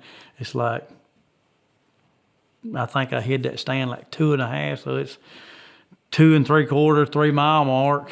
And crap, I mean, yeah, I got a lot of good deer on the wall, but I don't get a lot of, you might get 1 or 2 good deer on camera a year. So if I can find his sheds, I feel like I got a really good chance because I feel like maybe I found it in his bedroom. Or, so that helps, gives you that drive to go in that deep because, crap, if I got his antlers and this 10 point above my head, I'd had him on camera for like 3 years. And when he come out of velvet, and man, where I'd getting this picture at, now I killed several deer out of that tree. It was the killing tree for several years until not the terrain, but I guess you'd say the woods changed from logging, and it just changed everything up. And I would get his picture right there on top of the bluff running a trail, but when the velvet come off, he disappeared. I'd never get another picture. So one year I set out, I said, man, I'm going to find this deer shed. So I lit out and I walked. Well, I found the year before shed. And I come home and I was like, man, why didn't I go up there at that thicket above that? I believe his his other side's laying there. Well, it rocked on. And the following year I got his picture again. But going back some of the subtle, I was seeing his hoof prints would go up the ridge. He would run the ridge over a point, but then he'd go out that point. But when I went back to look for the shed, I'd went up and got in that thicket, and then you go out on top of the bluff and you could look off on one of the gravel roads, and man, it was a giant bed. I said, man, this dude is slick. Because he could bed up here, nobody's going to come, and it was just garbage. But if anybody did, he could ease out. But, over the years, you find out a big deer or a buck deer in general, he's not going to get up and move and run until you're walking directly toward him. You can walk around him, because I've shot some, and walk all the way around him until he sees that you're coming directly in. They'll stay put and watch you walk by. So anyway, I find that big bed the following year. We're getting ready for one of them early hunts, and I'd run a camera on top. Well, I had a little basket 8. That was it. And I went back when I found the bed looking for one of the sheds. So when I went in, I asked my brother, I said, now, have you got anywhere picked out to hunt? He's like, no. I said, I'm going to put you up here. And I found some sign. When I went down and checked my camera at the truck, I said, man, I'd crossed the road and I found some great sign. But then I'd walked out of it. And I was like, man, okay, this deer went somewhere. He didn't climb that rock wall. It's got to be a gap somewhere. So I get on the face of the wall, and I'm walking it around. And it's like it was a man-made shelf. It went up. It probably is not man-made, but it was that nice. It's about yay wide. It went up, and then it turned, and you stepped right off on top of the bluff. Right there was a scrape. I said, this is where I'm hunting, right here at the bottom. Because if anybody pushes them off, I got him as soon as he comes off. So anyway, I had 2 guys walk off the bluff, and I'm almost eye level with it in my stand, and I whistle at them. They go on, and I get down, go to the truck. My brother had to go to work early that day, and he had told me what had went on. He said, I heard some deer go across. I said, okay, well, that trail, sometimes they didn't come out the point. They just follow the bluff around and then cut that point off and keep the transition going straight. So I'd climbed in his tree that evening we'd picked out for him. But when I went up there, get back to when I took him up there where I had the camera, we're sitting there looking around. I happened to look down and said, oh my God, there's his shed from the most recent shed. And that's what's on the barrel. And I was like, you want to hunt here? And he's like, yeah, I want to hunt here. I was like, okay. So anyway, so he hunted there at hunt, and then I'm sitting up in the tree. I said, well, if they cutting across, I need to be right there in the morning. I get there, and I could hear that deer. It was gray light. I could hear him coming. And man, I'm straining my eyes, and I bumped that pine tree with my elbow. He turns inside out, and he leaves out blowing. So, oh my gosh. So the following weekend, it was open again on the opposite side, but this year they let everything be open. But you had to get a written permit for one side. Map was good for the other.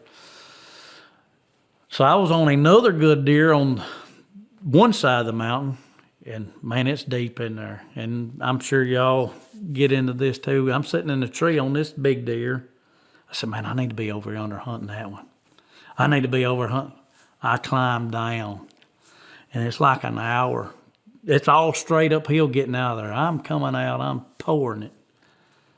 I get over, I eat lunch in a truck. I go up, get on top of the bluff. I climb, I'm sitting there, wind humming.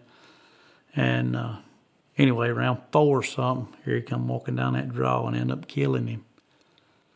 And I shot him, and out of the same tree, I could see where I picked that shed up, that shed. The bed was out here, and the deer was shot him over here in this draw. Man. So anyway, I guess I said all that to say I like to go. If I can find his shed, you still feel like you're in his bedroom of some sort, which where I found them sheds was a lot of sign. Have you had that happen with any other bucks that you've killed in the past where you had history based off sheds and killed them in the general area? No, that was my first and last, and I was hoping that 10 over there was my second, because that's actually a plastic skull with sheds in it, the one on the right. Y'all may not know 2 of those are plastic. One of them I killed, and the other one is sheds. I wanted to ask about that, like with that hunt, you were mentioning a minute ago that you used to be the guy, you'd sit there and you'd look at your pictures, you'd look at your map, and you'd kind of ruminate and overthink. And then seems like with that deer, you kind of went on a gut feeling almost. Yep. How did you, if you think back, how did you develop that gut feeling over time? Like how did you, because I feel like I have the same problem. I overthink everything, and I'm trying to get away from that. So I'm curious about how you did. I guess going and sitting and not seeing nothing, because it's, a lot of people like to go off their historical sign, and every year seems to change off a food source. One year you got really great acorns, bucks are traveling, they scraping, they cruising, and you have a really good year. You film a few out of the tree and you shoot a few. Go back the following year with the same high hopes. This is going to be money over here. No acorns, no deer. And just like summer scouting, I'll do in-season scouting. If it ain't going on right here, I'll pull camp. I mean, I'm not going to sit over here and just wait it out hoping that I'm going to get on a buck, because he's not traveling or going through that area. You're going to have to find what they adapted to, what they're feeding on that year. If it's bud browse, because it ain't no acorns. If it's, crap, I'm trying to think of that one plant that grows on side the bluff. Anyway, I can't think of the name of it. But any of it you find about knee high, you'll find the buds bit off. And I learned that through these bad years of no acorns of doing in-season scouting. You walk through there, you start seeing all these droppings, and you're like, son of a gun, these suckers are feeding on this. So, yeah, and that's just like walking up on a privet over there in that bottom. I tore out just scouting, and I walked up on all that privet. Well, that was better than any food plot, because it was so much droppings and sign under it were all your hardwoods, there wasn't no acorns at all. Mm-hmm. When we were talking earlier about sign versus what you got on camera and the subtle sign, subtle trails, things like that, what is it that gets you really excited to go hunt a deer? Like talking about that subtle sign, like I'm just thinking of it in my head.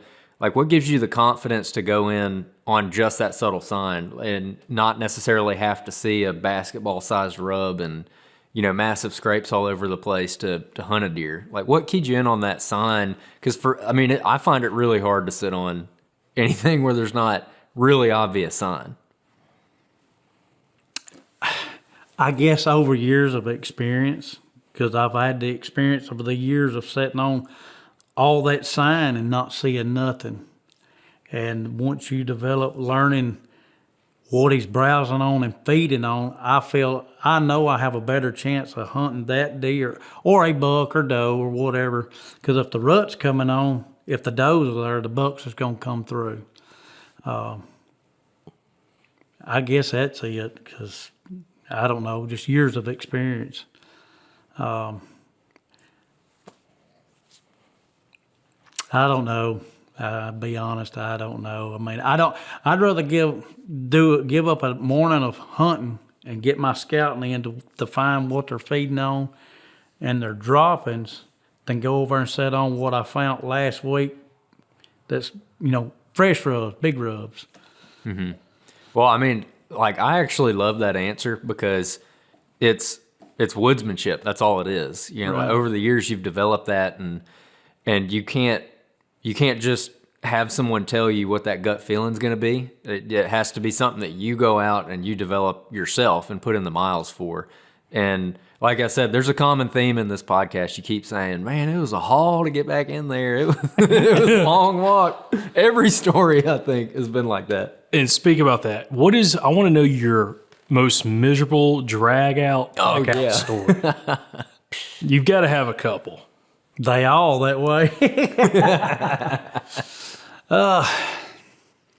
Probably, well, it ain't the worst, but it was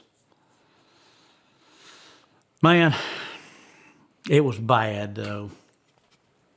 I mean, I've got a bunch, but I wanted to kill a deer with a muzzleloader that year.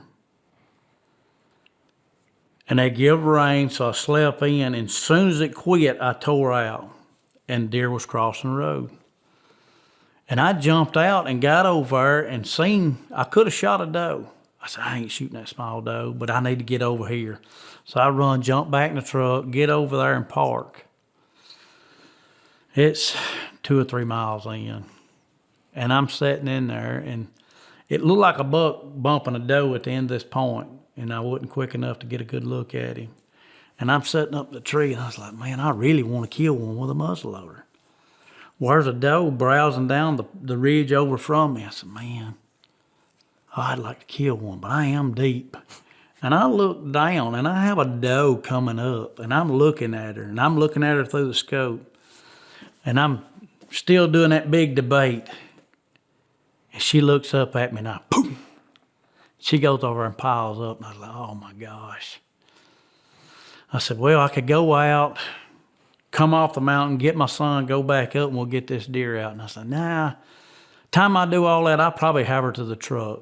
So I go to the truck, put my stand up to get my cart, go back in, gut her out, put her on the cart, and as I'm coming out, it starts to flood. When I say flood, I couldn't even see to walk, and I done hit the road bed. All I could do was turn my cart around, put it at my waist to push it, keep my head down so I could see what gravel was left in the road bed to walk out. Oh yeah, that was terrible. Oh, I've got plenty of them. We was on another WMA, me and my dad. When I say he liked to meat hunt, it was like, okay, you can only kill your limit. I don't want you shooting mine too. Oh yeah. Multiple cases. So we get in there. I'd run up on a Baxter group and I'd shot at them. They tore out run and missed that morning. So we go back in and eat. And he says, son, where'd you see them deer at? I said, right there where they like cross on that sandbar. Off that bluff. He said, that's where I want to climb. So I'm going to go down this creek. So I go down, I climb. And I'm sitting there, and I couldn't see good across it because of the canopy, so I climbed even higher, so I found a pocket I could look across. I'm sitting there, and he done shot once that evening. Well, then I see a doe walk by me on a trail, and it give her about just enough time to go up a high wall and be right there. Pow! So, oh my God. But you can kill a buck and a doe or 2 does a day.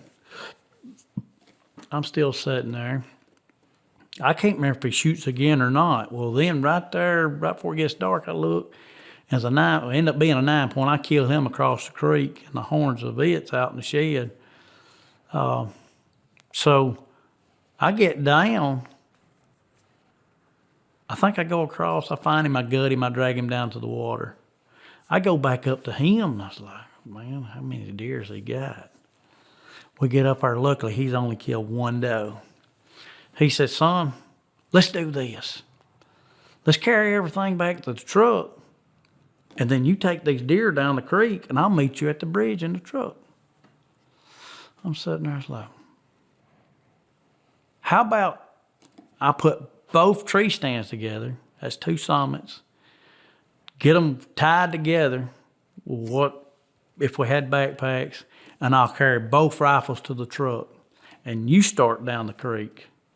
And we learned a lesson on that one because he hadn't gutted his doe. And it's funny, he goes over to the bluff wall and he just kicks her off and you hear splash. So I get everything hooked up and I'm trying to kill myself to get to the truck so I can at least meet him at the bridge and he's not waiting.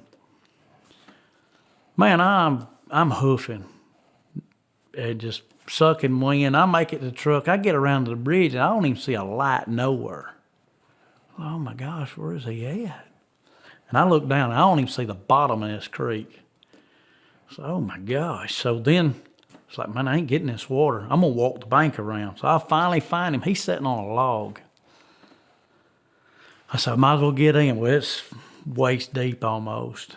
And then it gets shallow. And when I say we learned something on that, if you're planning on going down a creek, don't never gut your deer. They'll float like a cork. So since I already gutted the 9-point, he'd tied them together. So when he got to the shallow part, you'd have to drag the 9, but the doe would float. She'd almost pull him.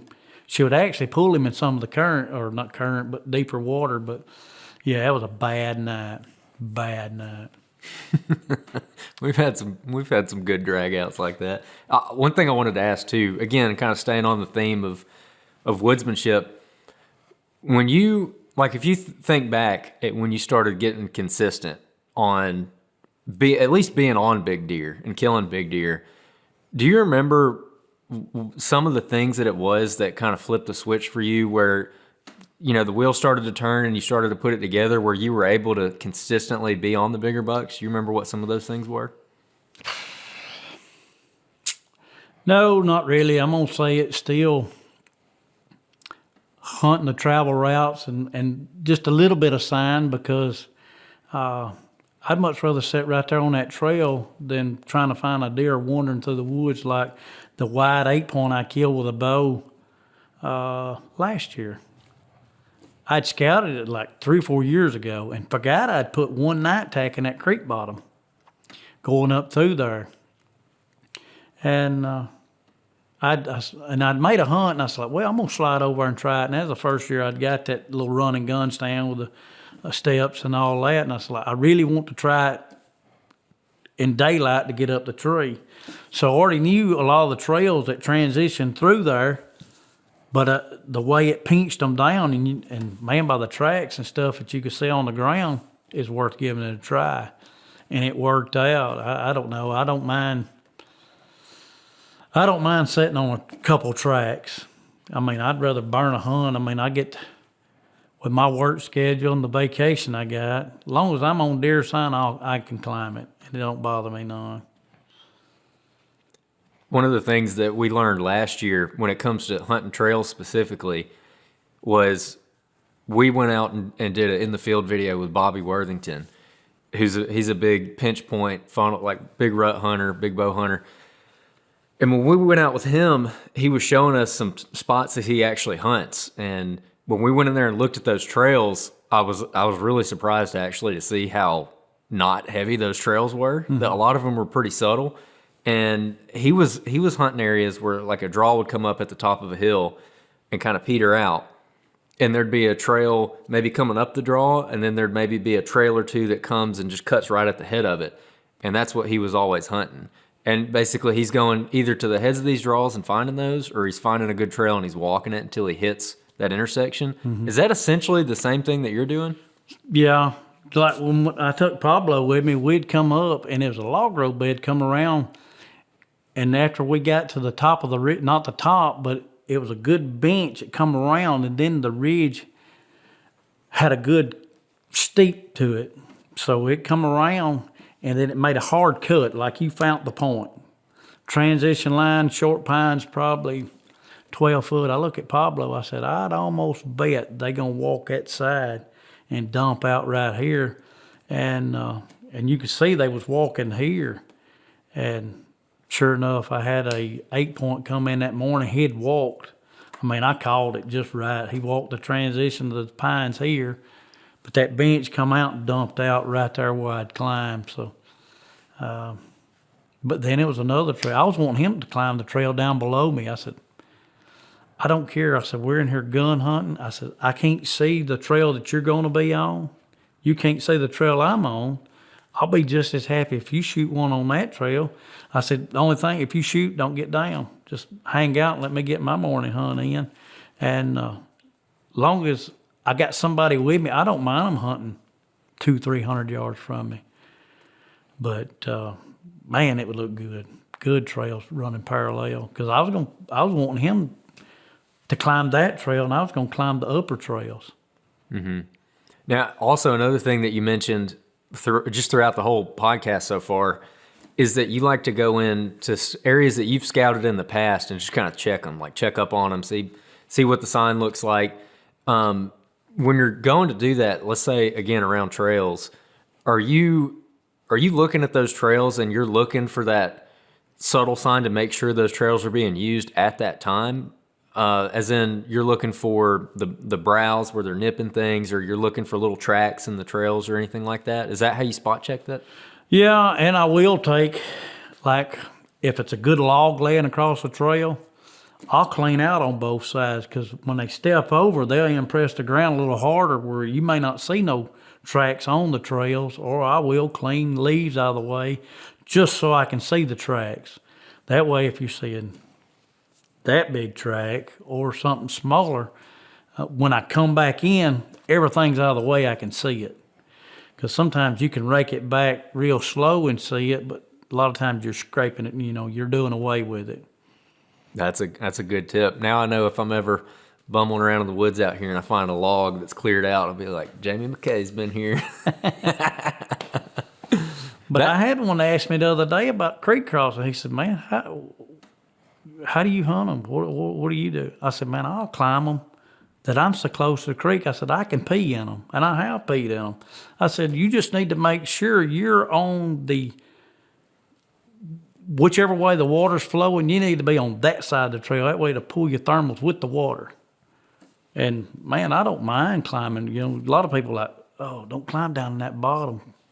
And it will from time to time, but the times it works, you get to shoot one, or you take a picture or whatever.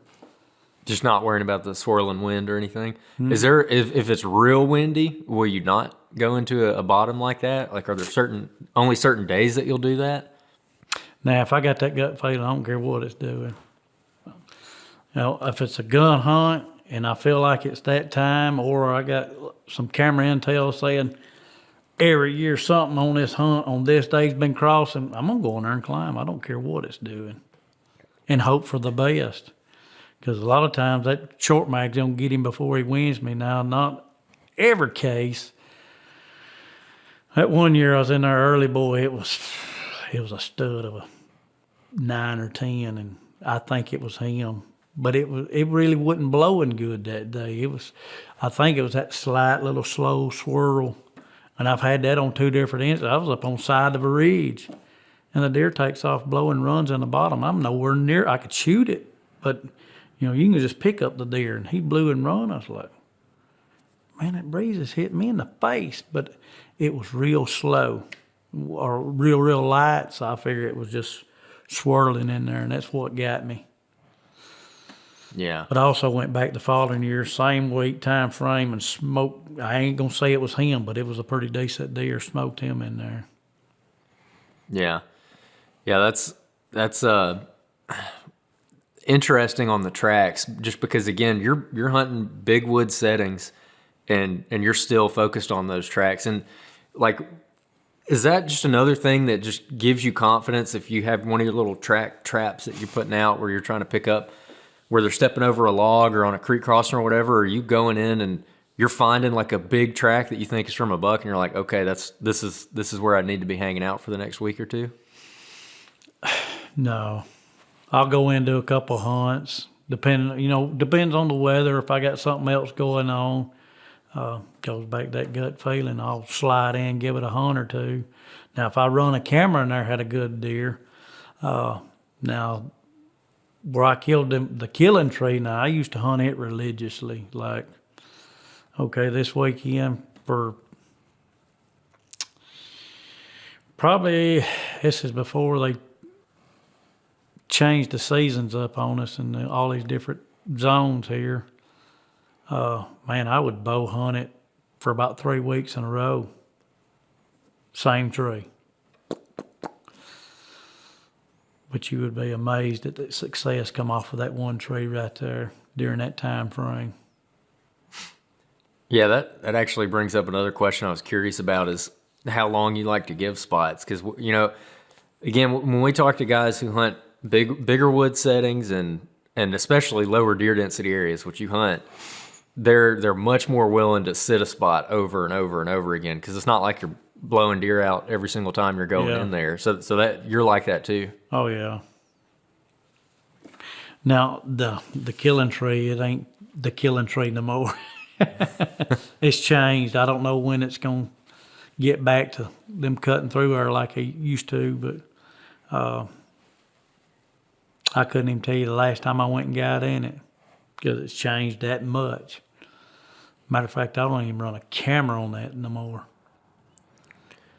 What do you like to do with cameras now? Because you were saying you've kind of gotten away from cameras, so you still like to put them out. But what are you just trying to figure out what's in the area? But you're not really. Yeah, basically just seeing what's in the area, and I still like getting a picture here and there. And if I can get a good deer on the camera, I'll focus in that area. But I think I only have like 6, and 4 out of the 6 this past year went bad on me in the season, leading into the season, because where I found the sheds, I went in there in July, I think, and hung that camera. It was hot. Hot. And went in to check it like August, maybe. Because I think I didn't pull the card in it, but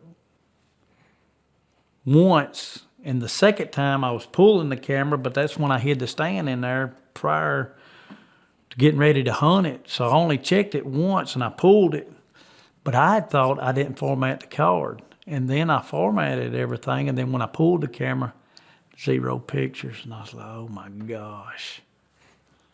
No intel there, so. Anyway, so this season here only had one camera, had one decent buck on. That was it. Everything else was going off by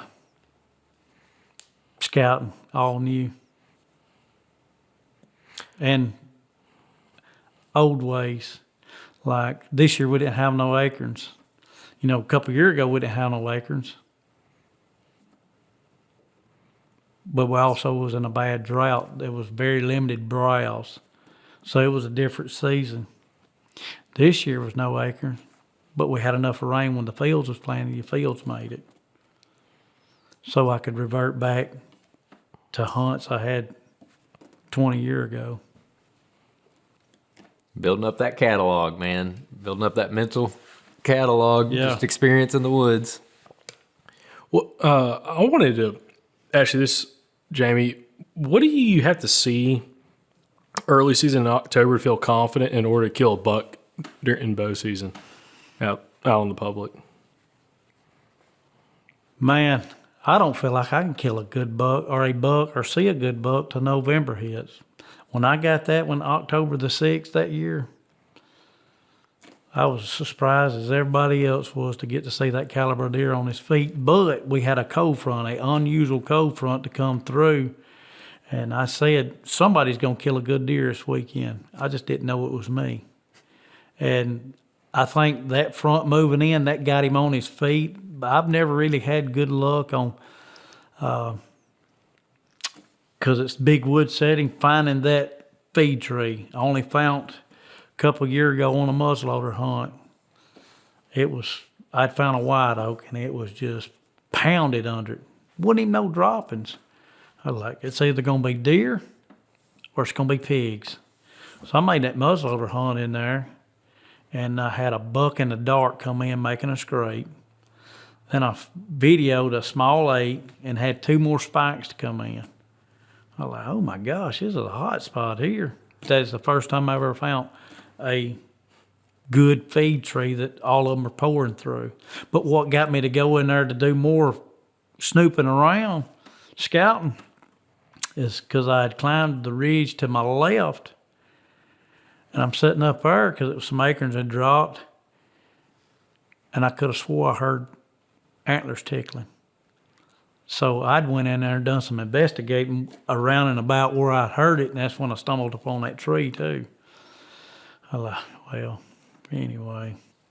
I guess in October it's what little bit of intel I can get on the camera. If I can get a good deer on camera, and I can see what maybe he's feeding on, or maybe getting close to a thicket, maybe I can catch him right there, because normally them big ones, it's 15, 20 minutes before it gets dark and they're easing out of that thick stuff. So if I feel like I'm on a good deer or a good deer's in the area, I'm going to be right there on the edge of that thicket, close to it. That way I can catch him coming out. On a trail intersection or an individual trail? Probably individual trail, just depends, because it goes back. If I know it's a good deer in there and I can find just a little bit of buck sign and droppings, maybe a wad or something, I'm gonna still be tucked close to that thicket. That way I can catch him as he's coming out. Never really had a whole lot of luck catching anything going back to bed. One thing you mentioned in this podcast, I just wanted to touch on this because I think it was one of the last times we had you on. Or it might have been Michael Perry, but I know y'all talked about the same thing about not caring about the wind on gun hunts, because it's like 2 or 3 days you can hunt, and it's kind of like, hopefully I can shoot him before he can smell me. That really upsets a lot of the a lot of the viewers on the podcast on YouTube, because they're like, well, I ain't killing nothing if they're not caring about the wind.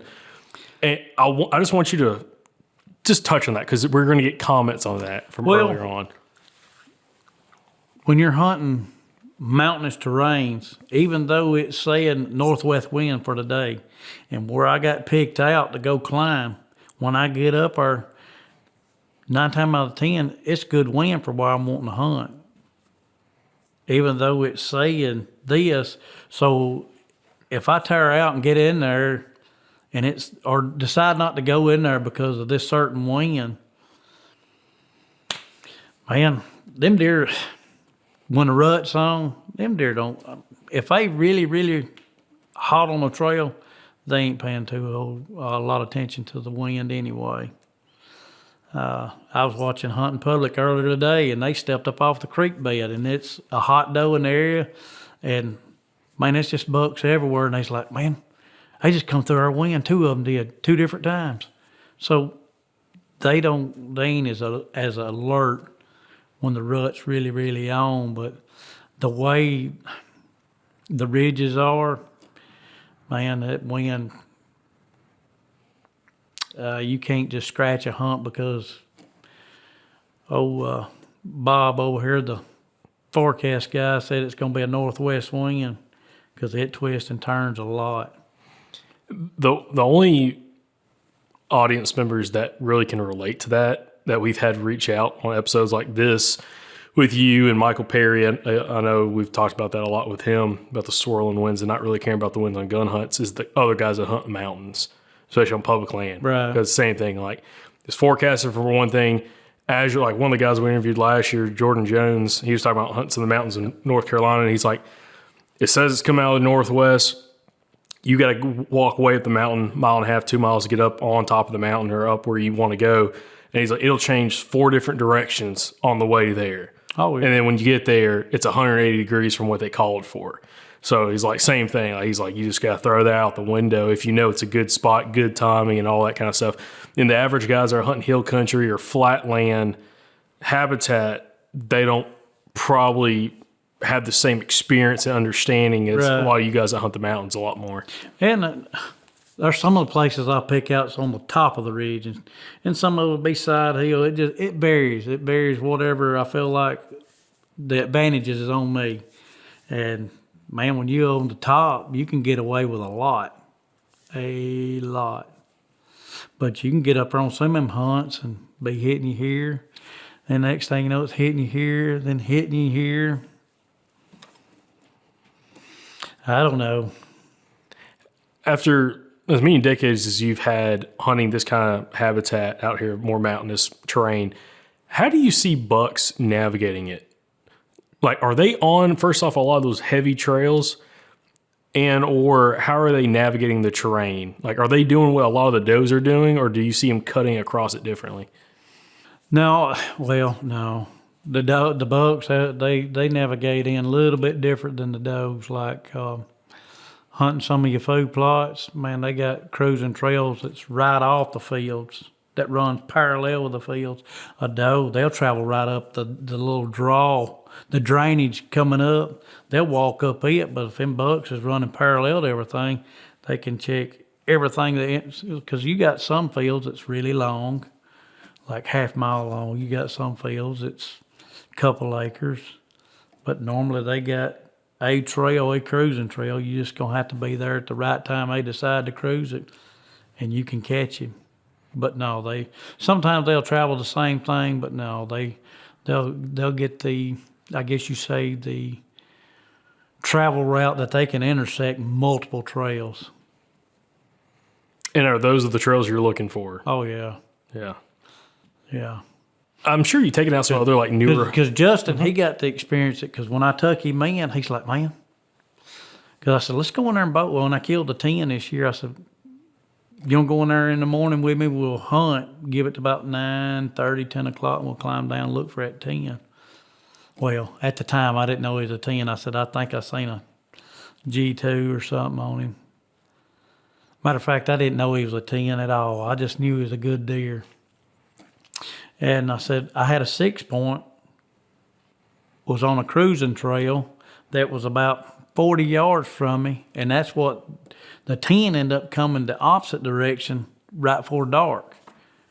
And so I put him in that tree. And I said, man, if something comes up through there, you want to shoot it, shoot it. And all we seen that morning was a doe, which the doe didn't follow that trail. But I got a lot of history in that area. But on another ridge, trail parallels, and I'd killed that 9-point on it. Let's see, that'll be 24 years ago. I'd seen him. He was cruising the day before that evening, and he run his same route. He come around, he crossed over the bottom or a little old draw. And I climbed down and left, ended up being on a Wednesday night. I said, well, as I was walking in, I was like, man, it's Wednesday night, it's church night. I said, oh, man, you know, got that on that shoulder, this on that shoulder. Anyway, I went back there hunting, and I seen that buck come through. I said, okay. I climbed down, made it to church, and I called several people that night, go back in the morning bow hunting. And my brother went back in with me. And I tried to put him the way the buck came. Because I got where the tree he had walked by that evening, I climbed where I could shoot it. And it was Thanksgiving Day. I said, we'll bow hunt to 10 o'clock and we'll climb down because we had Thanksgiving dinners to go to. And he ended up being a little further up, and he'd seen several deer that morning, but I had 2 does come around that trail. And at 10 o'clock, here he come. And he's standing in front of me on the other side of the ridge. Just one holler in between us, not nothing deep, just maybe you'd call a good deep drainage runoff. And He's sitting there and he turns right on a dime and followed the same exact way the evening before. And when he got in the bottom, I shot him. Lucky shot. That was one. That was the only. Yeah, I had to think for a minute. He's the only buck I got to see, like what you get to see on TV, where he run out there about 30, 40 yards, do that sway and fall over. Out of my bow hunting, the only one. The rest of them are like gone. I wanted to ask you, as one of our last questions, just generally speaking, we have a lot of people that listen to the podcast who are maybe newer or just trying to get better. Maybe they've been hunting for a while, but they want to get better at targeting big deer. What is just your number one piece of advice if somebody's really wanting to start going after bigger deer? What is your number one piece of advice for what they need to start doing? Once you find him in the area, find your doe groups. Just like the big 8, don't focus where you get his picture.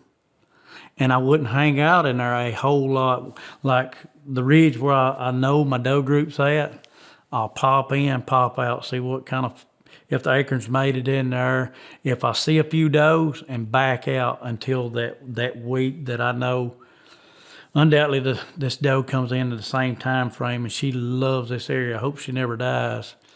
But pop in there then, and don't I don't mind hunting a spot a lot, but once you find an area like that, pop in, see what's going on, pop out, wait till that magic weekend.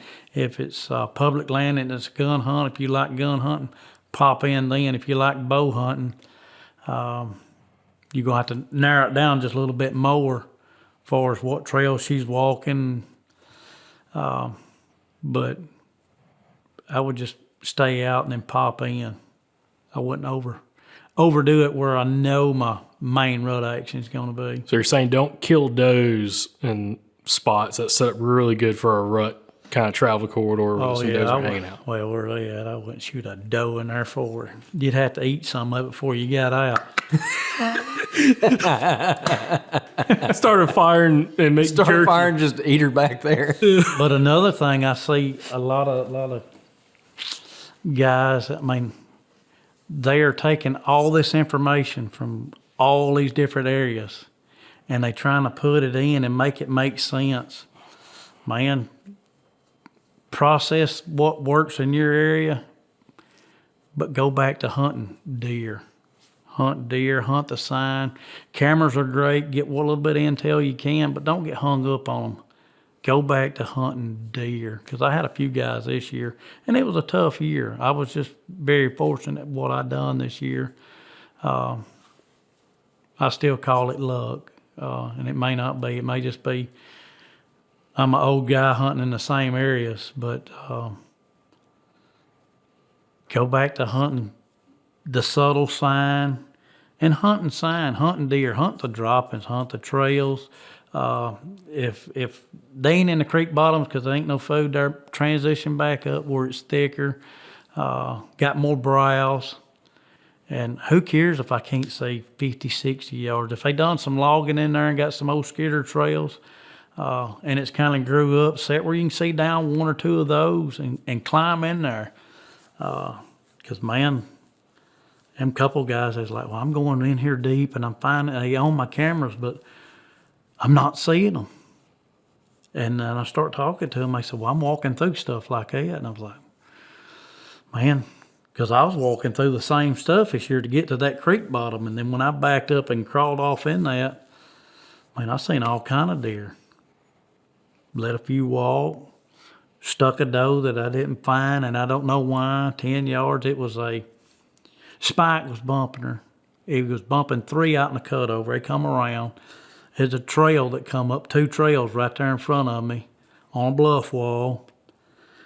And man, I was wanting to shoot a doe. My wife says, I want a doe to process, so this is what I'm after.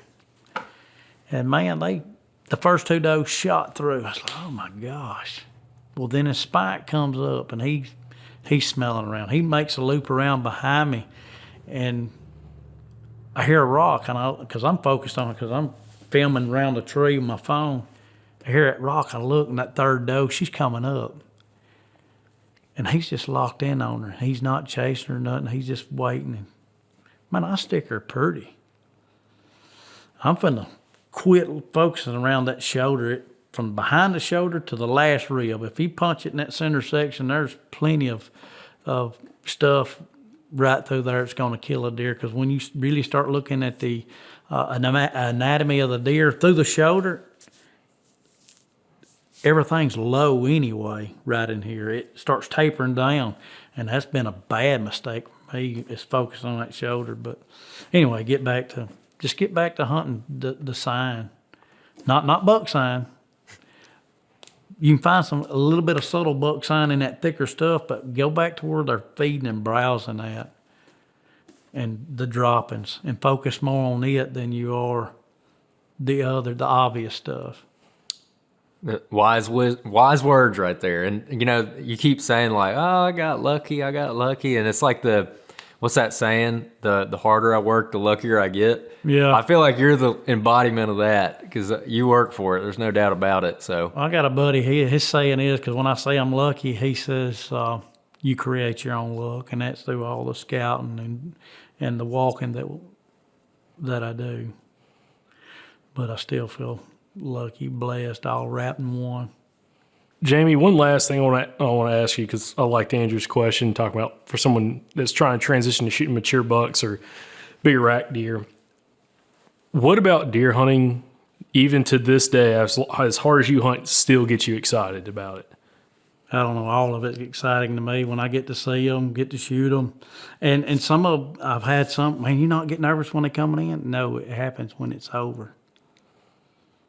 I mean, I do get a little nervous, but I don't know, it's different.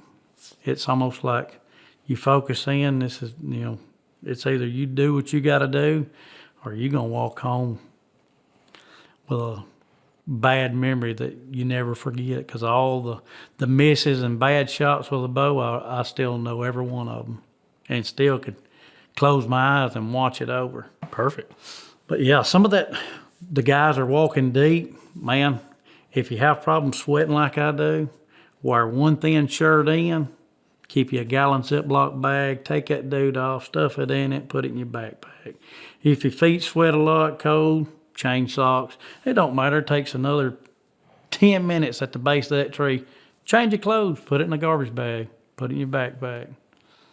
Because I found it, I can stay warmer getting them damp clothes off of me, or mine ain't damp, they're wet.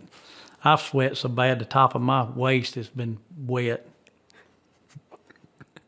Yeah, it's terrible. One last thing, because I'm just curious, because you were talking about earlier, like you like to pack in food when you're going in and try to hunt all day. What's your go-to in the woods food, snacks, or whatever you carry with you? I'm going to say now it's Weaver snack sticks. Man, I could take one pack in, a couple crackers, and them 6 in that one pack can do you. But I was eating trail mix this year like it wouldn't know tomorrow, because Jamie thought it was healthy. Boys, let me tell you, I found out trail mix, because my wife, because I put on about 20 pounds or better over just hunting season. I was like, my gosh, I don't hardly eat a whole lot. She says, she grabbed that trail mix out, because I just got the probiotic one, mainly all nuts. I had one yogurt raisin deal in it. She says it's 190 calories for a half a cup. That's the palm of your hand. I was eating it man, I'd take a Ziploc bag, and when I say I was eating it, like I get paid every 2 weeks, I could go through the big bag, 4 of them in a pay period. And I was like, oh my gosh. They got a line about this. It's healthy. Yeah, it's healthy. It's going to make you healthy. A little too healthy. Yeah. But yeah, snack sticks my go-to. I mean, it holds you over really well. All right, perfect. Weaver Meat Processing, Hartsville, Alabama. It's just snack sticks. Yeah. Awesome. Well, Jamie, appreciate you for your time and let us come up here and do the episode with you. It's cool to kind of hear a little bit more of your backstory, but also actually being here at your house and seeing a lot of these deer and the stories behind some of them. That's been really cool as well. So appreciate you being willing to do this. Man, yeah. And then also, for all the listeners out there, this is getting around the time of year we're kicking off deer hunting content, which of course we're super excited for. So if you are an excited deer hunter, if you haven't watched some of our old stuff, check it out on YouTube and be very excited for what we have coming out this summer and early this fall. So we're about to be doing a lot of travel and a lot more interviews as well. So thank y'all for watching. Thank you for listening. We'll catch you back here in the next episode from the Southern Outdoorsman Podcast. And remember, guys, y'all stay Southern.